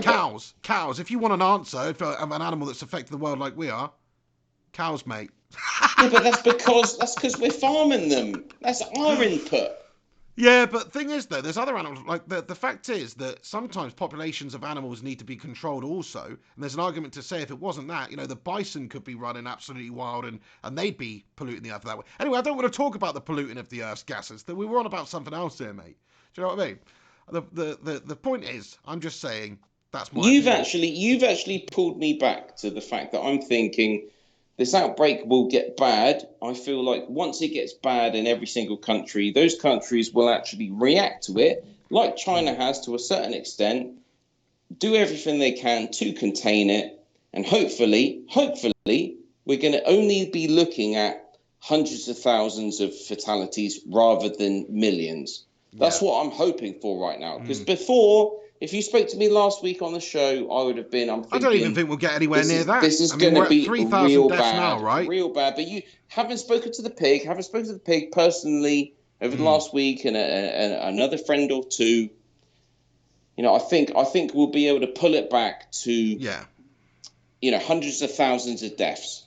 But why hundreds of thousands? That's what I think. We're at 3,000 now, and that's happened over the course of 6 weeks or something. Okay. fair enough. But surely there's I think it's going to people get a lot working on a worse. I cure still right think it's now. going to get a little worse. But sure, there's people working on a cure or a way to immunise people against this. So yeah, but that'll take over a year, Pig. Over a year. Yeah, it'll take over a year, but as long as it's contained, as long as it grows, I mean, okay, you could say it could double and stuff like that every day and exponentially grow every single day, which, you know, it's been doing somewhat. It's not been going up massive amounts every single day. We went from 40 to 51 overnight. That's a lot in my eyes, but, you know, none of them have died. Flu killed 35,000 people in the USA last year. So far, the coronavirus global toll is what, 3,000, 3,500? I don't even know, but I think it's only around about 3,000. So it is terrible, but in terms of a global killer, I think there's worse things. You keep comparing it to the flu. Why wouldn't you compare it to the flu? The flu is a viral strain that kills thousands of people a year. Why wouldn't you compare it to that? It's the perfect thing to compare it to. I'm not going to compare it to AIDS, which is a sexually transmitted disease. I'm comparing it to a disease or a virus which is passed from person to person through you know, body fluids or through... I'm happy. I mean, you just keep talking. That's the thing. You do talk like 75% of the time. This is the thing. Right, but if you compare it to the flu, yes. Okay, let's compare it to the flu. The flu, everybody knows what the flu's about. It infects shitloads of people every year, and lots of people get infected, and a percentage of those people die. The coronavirus is brand new. It's spreading across the world, and as far as we know, the death toll is far greater than the death toll from the flu virus when it comes to percentages of you know, the chance of dying if you get it. If you catch it. You disagree with it? Well, you're not reading enough because I'm working out the figures for myself. I'm not just reading something that somebody's told me, which you sent me yesterday, Henry, that link to that article. I'm looking into the figures myself and working out for myself. So, fair enough, but I don't think that's the case. I think that the influenza type 1, percentage-wise, kills more people. And even if it's not percentage-wise, it's a bigger killer. 35,000 people in the USA last year. That happens every year, mate. That's not going away. It changes and it adapts and it evolves these strains of viruses too. So I think I'm just saying, you know, fair. I'm not saying this is bad. I'm not saying this should be ignored. I'm saying there's other viruses, there's other diseases, malaria, whatever you want to say, which are much worse. Malaria is not spreading through the world. We don't get cases of malaria in Western countries because you don't have the mosquitoes that spread it. You don't have the mosquitoes. Yeah, okay, but that's a climate thing, and that's the sort of bad attitude I'm talking about, where we just have first world concerns. Millions are dying globally. Why is that just brushed under the carpet? That's okay, though, is it? Because it's not the first. It shouldn't be. But you know, when it comes to first world concerns, it's simply for the fact that if the first world is decimated, then it affects the world economy, and the world that we know is not the same world anymore. I hear you, and it's going to have a big effect on the economy for sure. It already is doing with, you know, you're seeing what's happening to China. But I just think, I mean, call me, you know, you might be calling me an idiot in a few months' time when there's a proper big concern and everybody's dying. But in my lifetime, you know, I'm 32. I have grown up, and there's every single year. There's some new sort of an outbreak. There's some new sort of a virus. Never like this, Pig. Never like this. I mean, yes, like this, mate. Yes, like this. Never like this. Never like this. There's always been some sort of epidemic or pandemic or something to worry about. No way. Not in our lifetime. Scaremongering left, right, and centre, mate. Not in our lifetime. Be honest. Not in our lifetime. There's always loads of problems. Never been like this. Ebola virus. Malaria, it's never been like SARS, this. There's never been an Ebola outbreak in the West. Mad cow disease. There's never been a malaria outbreak in the West. There's never been SARS in the West. I'm talking about the globe, mate. You know, I'm talking about the world. I am talking about the West because that's what the media care about. And whether that's right or wrong, the amount of cases in the West for coronavirus is really not that much compared to the East. So why are we talking about the West? Let's focus on most of the cases are in China. But you're not doing the maths. You're pissing me off now because you're not doing the maths. You're looking at Italy right now that's got thousands of that is spreading across Europe. You're looking at Germany and France that are almost at 200 infections. A piece. Spain are approaching that, and America are already on 100+ infections. Let's have this conversation in 2 weeks' time when you're looking at thousands of infections in those countries. We had this conversation 2 weeks ago. In 2 months' we had that conversation time 2 weeks ago, and it wasn't too dissimilar. Cases in those countries, and that's what I see happening. Pig. Simple as that. And I don't we shouldn't mean talk to about scaremonger, this, but we disagree it's just so much. Simple maths. It's simple. It's simple. Do you know what it is, appreciation of the fact that this shit is going to fucking spread. No. Yeah, you can say that, but I mean, the fact is, like I've told you, if coronavirus gets bad to the point where, you know, it's local outside my front door, it's like I'm not leaving the house. I'm taking all the precautions. I'm booming the freaking airlock and like all I that said stuff. earlier, So it will be contained. Like I said earlier, I will not be getting the coronavirus. Is the point I'm everybody making? So will it take a stops with leaf me. out of It China's stops with a book bunch and of people. actually Do you know what I mean? and, you know, the cure might come as well, which means that at some point it's going to be contained. At some point it's not going to happen anytime soon. At some point the immunising could happen anytime what soon. Will happen? What, a year? What will happen 2 is years? everybody will shit themselves to that extent where they're not going to work. They're self-quarantining. Great, and that will slow down the virus, and that's why I've actually started to listen to what you're saying, and I'm starting to think instead of millions of deaths, maybe we will get tens of thousands, hundreds of thousands of deaths instead, because we will be able to slow this shit down. Yeah, but we will slow it down. It'll have massive ramifications on the economy. Wait, please let me finish. Only at the expense of giving up on the world economy, because the whole Western world, Europe, and the United States will basically close down factories, close down working next to each other, close down schools and everything to contain this shit. And you know, we won't, you know, the ramifications will be decades, not years. That's what I'm telling you. Yeah, but you look at it, you're always from that point of view. Since I think it's because you were in China when it's happened, where it's so bad. It's like, really, there's plenty of places on the globe still that are not affected by this I don't at think all. so. They don't have any cases I of it. completely disagree with you. No, well, I mean, what you're telling me, there's not a country out there that has zero affected now. infections of coronavirus. We've got 71 countries across the world that are infected right now. China's infections have actually slowed down, which for me, I think that's a positive sign, if you can believe that, and I hope I can, because I'm going back there. But I'm hoping that, you know, that's a sign that you can get on top of this to a certain extent.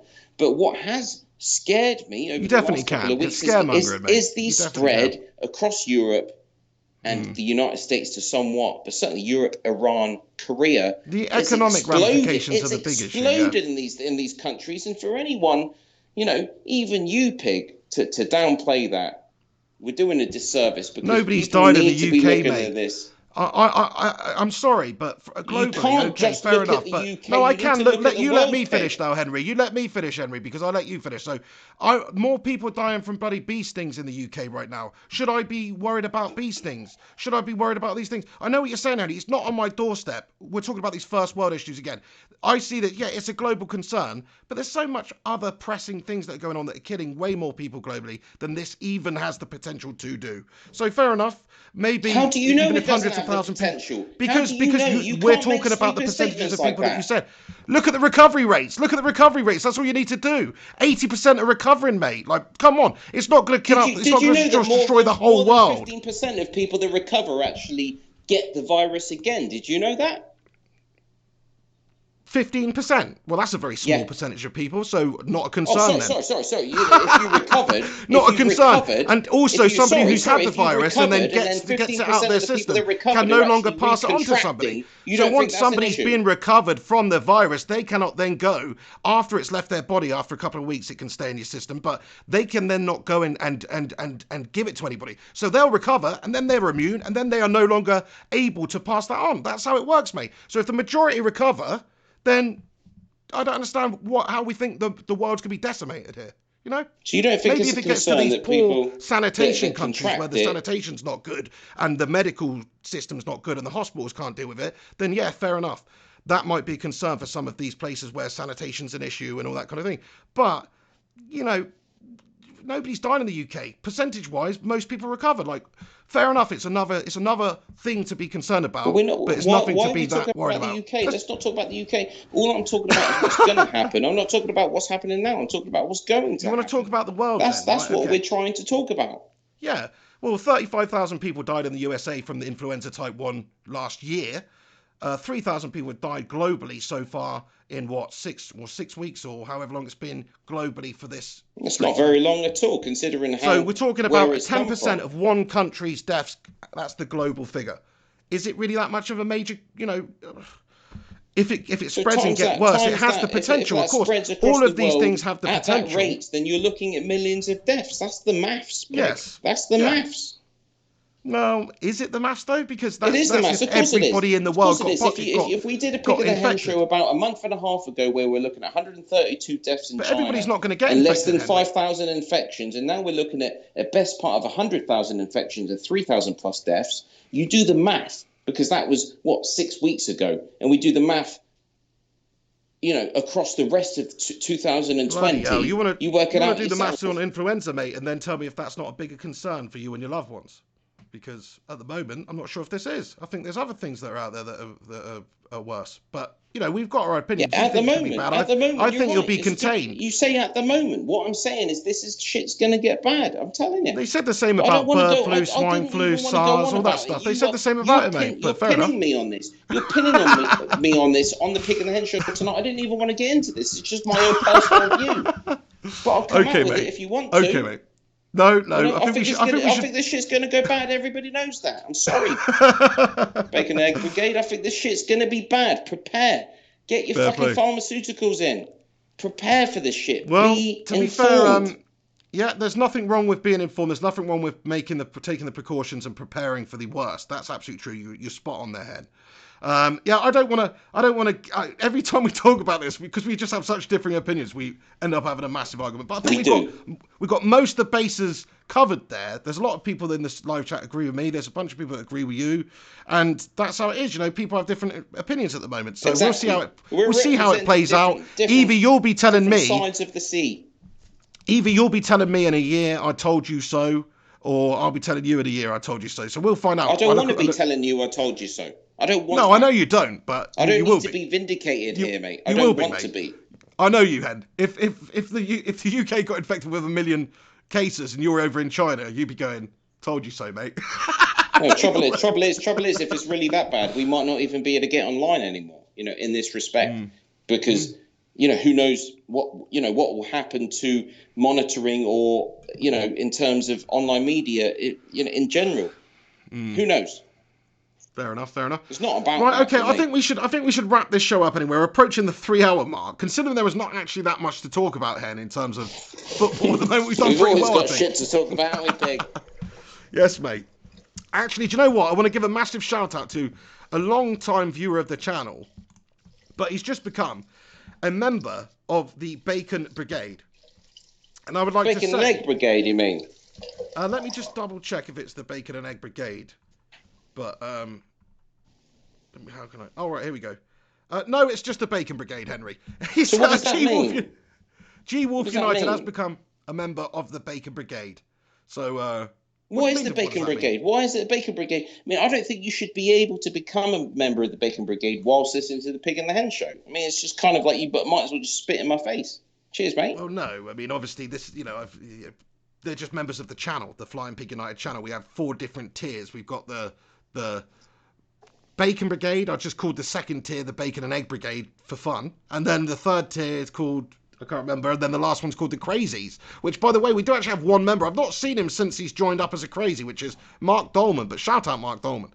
But shout out to G Wolf United straight away there for becoming a channel member. I also want to give a massive shout out to Gungshi, who again has sent some bloody donation over. Gungshi, you are off your head, mate. But thank you so much, Gungshi, for the support on the channel. Thanks for supporting myself and the Hen. 50% of that's going over to the Hen, after this. So you're definitely helping him out at the moment, because I know he's obviously not been able to work while he's been out in Thailand. He's been spending money in Thailand, flying, all of that good stuff. So Henry Hotspur, he could definitely do with it right now. So thank you very much for everybody that does support the channel in that way. Gungshi in particular there today, nutter. Thanks so much. Right, we're going to wrap this show up now. We are going to wrap it up. It makes me so angry. It makes me so angry that me and you with the Pig, we just can't agree, can we? We cannot agree on this. We need to get the stage where we can agree on what's going on in the world. Well, that's what makes it such an interesting show, mate. And to be fair, unless it gets to the stage of an influenza type infection percentages and amounts, I'm going to say that it won't. But that's just my personal opinion. I'm not going to worry about it too much until it gets to that stage, if it ever does. You think it's going to be, and you think it's going to be that new type of a an illness and a global killer? I don't. I think it'll be contained. I think it'll, at some point, some bright spark will come out with a cure, a way to vaccinate people. At some point, we'll be able to contain it and control it. I wanted to say there's reason to believe if a cure comes out, it won't be available to the whole world. Because how could it be? Absolutely, it'd probably be very expensive. If they come out with this shit, then, who's going to fund the vaccination of the whole entire world population, Pig? That's not going to fucking happen. But it's not happen. Yeah, okay, but in a way it depends as well. Like, what do you do? Deal with the cure the people that already got it, so they're no longer, possible to pass it on. That's probably the way forward. I don't know. Vaccination, yeah. I don't think there will be. How can you vaccinate 7 billion people? There's no cure for flu. But there are cures for certain viral strains, though, Henry. There are cures for certain viral strains. Wait a sec. You keep comparing it to flu. There is no cure for flu, right? In my belief, this shit is a mix of the flu and SARS with a bit of HIV. This is fucking contrived shit that's spreading across the world. But you are aware that there are diseases, there are ailments, there are viruses that do have cures. You are aware of that, right? No, yeah, I know AIDS. You mentioned AIDS there. There's no you mentioned cure AIDS for flu. there, for instance. There's no cure for flu. There's no cure for AIDS. There's no cure for AIDS. As you said yourself, though, mate, it's not flu. You're comparing it to flu now. Why are you doing that? It's not flu. Wait a sec. There's no cure for flu. There's no cure for AIDS. There is a cure for tuberculosis, mate. There is no fucking cure, mate. There is a cure for a lot of stuff, though, Hen. Like polio. Yeah, but not for these bad things. Not for these bad things. Mate, you're talking rubbish. Not for these things. The amount of killers that there used to be in the past from viral diseases and diseases in general that they have managed to, But you're touting flu is such a bad thing, which it is. And why is there never created? And you're expecting them to come up with a cure for the fucking brand new coronavirus over the next 12 to 18 months. Why do they have elderly people go into doctors and give them flu jabs during the winter season, Henry? The problem with flu is a vaccination. That's not a cure. And it adapts and it changes. It mutates. So will the coronavirus. Exactly. The COVID-19 will mutate itself. You're speculating, mate. There No, isn't no COVID-21 right now. There's a COVID-19. There's no COVID-21, mate. So let's see if it does evolve. All viruses mutate. Speculation. You're speculating once again. You've not read up on it enough. Well, so you know that it's already mutated into a different strain of COVID. It will mutate. There's no way that it could continue on its current form because that's how viruses work. It will. It's speculation. It could just die out. It could just die out as quickly as it came around. Absolutely not. Pure speculation. Just like I've speculated saying it could die out, you're saying that. This pure speculation, Henry. I don't even want to entertain it anymore. Listen, mate, we're going to wrap this show up. Great show, great debate at the end here. In the end, we weren't even going to talk about coronavirus. I know, mate. I know, but it's almost like our brand new Tottenham Hotspur versus Manchester United, isn't it? It really is. What's going on? Mark this is what the world's come to, and it's disgusting. Mark Sin says, let me ring up. But to be fair, Mark, we've been going for 3 hours now, mate, and we haven't got a quiz prepared or anything. And we are actually going to do a phone-in show later in the week, probably on the Thursday or the Friday. So, if you want to speak to us then, that'll probably be better, mate. To be fair, unless you've been working on a quiz, in which case I feel bad, but we can just do that on that day. Sound good? Right, okay, so I'm too wound up now, mate. I'm wound up, literally, from this conversation, so we're going to have to get on with it. But Mark Sin, thank you so much, for offering. Thank you to everybody else that wanted to phone in and stuff. We are going to do a dedicated phone-in show. There'll be no more real sort of random phone-ins on the Pig and the Hen podcast. It's not how we're going to do it, but we are going to have a dedicated phone-in show once a week or, whenever we can do it. So keep a lookout for that. That's the plan anyway. Yeah, and I want to say thank you to everybody for tuning in right now today on the Flying Pig United channel for the Pig and the Hen Show. Please do us a favour and smash a cheeky little like on this video.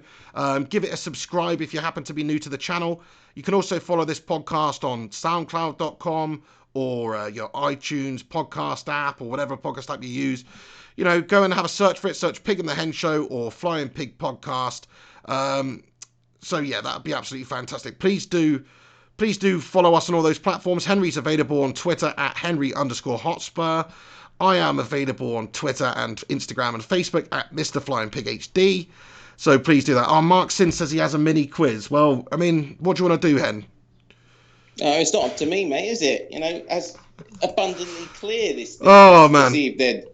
Basically, I was all right about half an hour ago, but after this coronavirus chat, it's like I'd so desperately need to have a cigarette, mate. That is it. And I've seen you just smoking away throughout the show in general.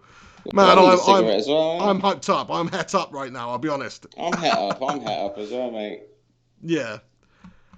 Yeah, no, I think we'll better leave it, Mark, because obviously, we'll work on it, make it a full quiz, and then we'll do it on the Thursday show. That's probably better. We'll stick to the original plan. But thank you so much, Mark, for the offer. Thank you to everybody that's got in here. Gary Wells, the Music Fiend, Gungers, Michelle Vella, Matt Lewis, Illy United, JP. How you doing, JP? What a man. The Primot, Illy United, everybody else, thank you so much for getting in here. You're a bunch of legends. Thanks for stopping by. Random Tuesday show. No Pig and the Hen show tomorrow. It's the replacement for tomorrow's show. I'm having my tooth extracted tomorrow, so there'll be no videos from me for on the channel tomorrow at all, I would imagine. But later on tonight, there probably will be a Chelsea versus Liverpool watch along. I might as well watch that game with you lads and lasses. So tune in later on tonight for the Chelsea versus Liverpool game on the channel, just about 10 minutes before kickoff. Stop by, say hello then, and thank you so much, for getting involved throughout the day. Bunch of bloody legends. If you do want to follow the most up-to-date figures for the coronavirus out there, because obviously we've been speaking about it on the show, planned or not planned, please do visit Worldometer. So you go on Google, you type in Worldometer, WORLDOMETER, Worldometer. Okay, it will come up anyway, but if it doesn't, Worldometer space coronavirus, and it will give you the current stats in terms of active cases, total infected, deaths, recovered, the countries that have been affected, and graphs and everything, so if you want to be informed, if you want to know what's going on, it doesn't try to make you feel emotional. It just gives you the stats so you can look at them for yourselves. I haven't been paid by them. This isn't a sponsorship deal from them. This is just what I've been looking at. Okay, so there it is, Worldometer. Nice one. G Wolf just comments at the end and said, how do we follow Henry? So follow him, Henry_Hotspur on Twitter. Also, he has got a YouTube channel. If you click on my channel and look on the right-hand side, it says YouTube Friends, and there's a bunch of people. Henry's one of them. You can follow him there. I think, do you know what I think you should do, Henry? And honestly, we sort of touched on this the other day, but you should set up. You should start up the Henry Hotspur channel again, and you should give a daily coronavirus update from the front line in China, mate. People would watch that shit. Maybe, but I don't want to, be some kind of coronavirus, correspondent in general. Right. It just feels wrong, like I'm not informed enough. I like to talk about on the Pig and the Hen show, but for me to actually set something up where it's like people might follow me and listen to me in terms of my views on the coronavirus, I think, I wouldn't want to say anything or do anything that would affect people's lives where I've given them bad advice, because I'm still at the stage where anything that Pig has said on this Pig and the Hen show this evening, he could be absolutely 100% correct, and anything that's come out of my mouth could be 100% wrong. This is how honest and genuine this show is. It's my opinion versus the Pig opinion. We love each other. We're best mates. We disagree on things. We all hope that, we're all going to be okay. And we just think about things differently. It's as simple as that. Yes. And I admit, also that just because that's my opinion doesn't mean that this couldn't be a complete devastation for the globe and that it could kill millions of people. That could happen. So let's just see what happens. And like you say, Henry, great sentiment to leave it on there. I want to say thanks to you all for tuning in. Please do smash a little like on it. Please subscribe to the channel. Follow us on various platforms and keep tuning in for the shows. There won't be one tomorrow. But Henry will probably be joining me again later, on the Thursday or the Friday for some sort of bonus Pig of the Hen, hopefully. So, no promises. When are you travelling back again, Hen? It's very soon. I'm flying back on the Sunday the 8th. Oh, okay. So we got a couple. Yeah, we might be able to do back into China, but going back to a region that hasn't actually been reporting many new infections over the last couple of weeks. Whether we can believe that or not, I'm not so sure. But obviously, I know a lot of people that are there. If people were really dropping dead in the streets and it was really that bad, then people would have told me. I wouldn't be going back there. I wouldn't be taking my family back there. For me, if the whole world's going to get infected, it doesn't matter where you are. And that's the decision I've made right here, right now. Awesome. Okay, mate. Nice one. Also, anybody who's new to the show, and usually we don't have too many lagging issues. I'm going to certainly have a look at the settings afterwards and try and fix it later for the watch along. So apologies that there was some lagging and stuff throughout the show today. I think it was just about listenable or whatever. But appreciate you all for sticking it out with us, because I know sometimes when it's cutting out and all that, it's just you just can't be asked watching it. So everyone who's here now, the diehards, thanks so much for getting in here. Right, we'll wrap it up there. I'll see you later for the watch along. We'll see Henry later in the week. Thank you very much, Henry, for joining me for the show, man. Top man. Great debate as always. Great football chat. And we will continue this later in the week. And we'll have a phone-in show, and we'll speak to all you bloody legends, and we'll do the question of sin with Mr. Markson. And Markson, thank you so much for getting in here throughout, and also offering to do that mini quiz as well. Thank you. Absolutely. Thank you to Markson for his contribution over the last few shows. Brilliant quizzes, really engaging. Wish I'd done better, but that doesn't matter. The content is got so much better with your involvement. So thank you so much. And massive shout out to anyone that sent in super chats or PayPal donations, whatever it is. Thank you so much. Gunsheet and the rest of you. It makes the difference. I enjoy doing the show as it is, but with your appreciation, with your support, it makes it that much better. Thank you so much, guys. Nice one. Absolutely. Great show today, Henry. Thank you very much for stopping by. You have been watching Flying Pig United, the Pig and the Hen Show. Sorry, you've been watching the Pig and the Hen Show. I've been the pig. I've been the hen. Bop, bop. And we'll see you on the next one. Take it easy.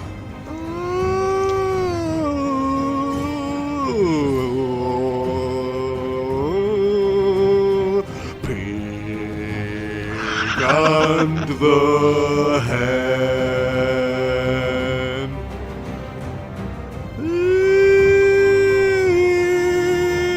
Pig and the pig and the hen. Pig and the Hen Show. Pig and the Hen Show. Pig and the Hen Show. Pig and the Hen Show. Pig and the Hen Show. And there it is, the Pig and the Hen Show's finished, lads and lasses. Thank you very much for tuning in. Just the Patreon credits here to say shout out to all the people that support the channel on Patreon. Link in the description. Thanks to you all that do. But for anybody that's just tuned into this, whether it's live or you're catching up later, thanks very much for stopping by and watching the show.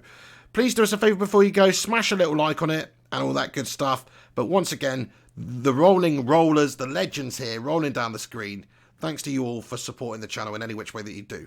Shout out to a few people in the live chat at the end too, who are sticking in here at the end. Hot Shot, G Wolf United, Gungshi, Peter Lyon, The Music Fiend, JP, Gary Wells, The Primot, Illy United, Mark Sin, The Music Fiend, Pewdie Cow, and everybody else. You're a bunch of legends. Matt Lewis, thanks so much to you all for stopping by. Have a great day. Like I say, most likely, yeah, I am doing the Chelsea vs Liverpool game later, so see you later on. You've been watching the Pig and the Hen Show. Take it easy, and peace.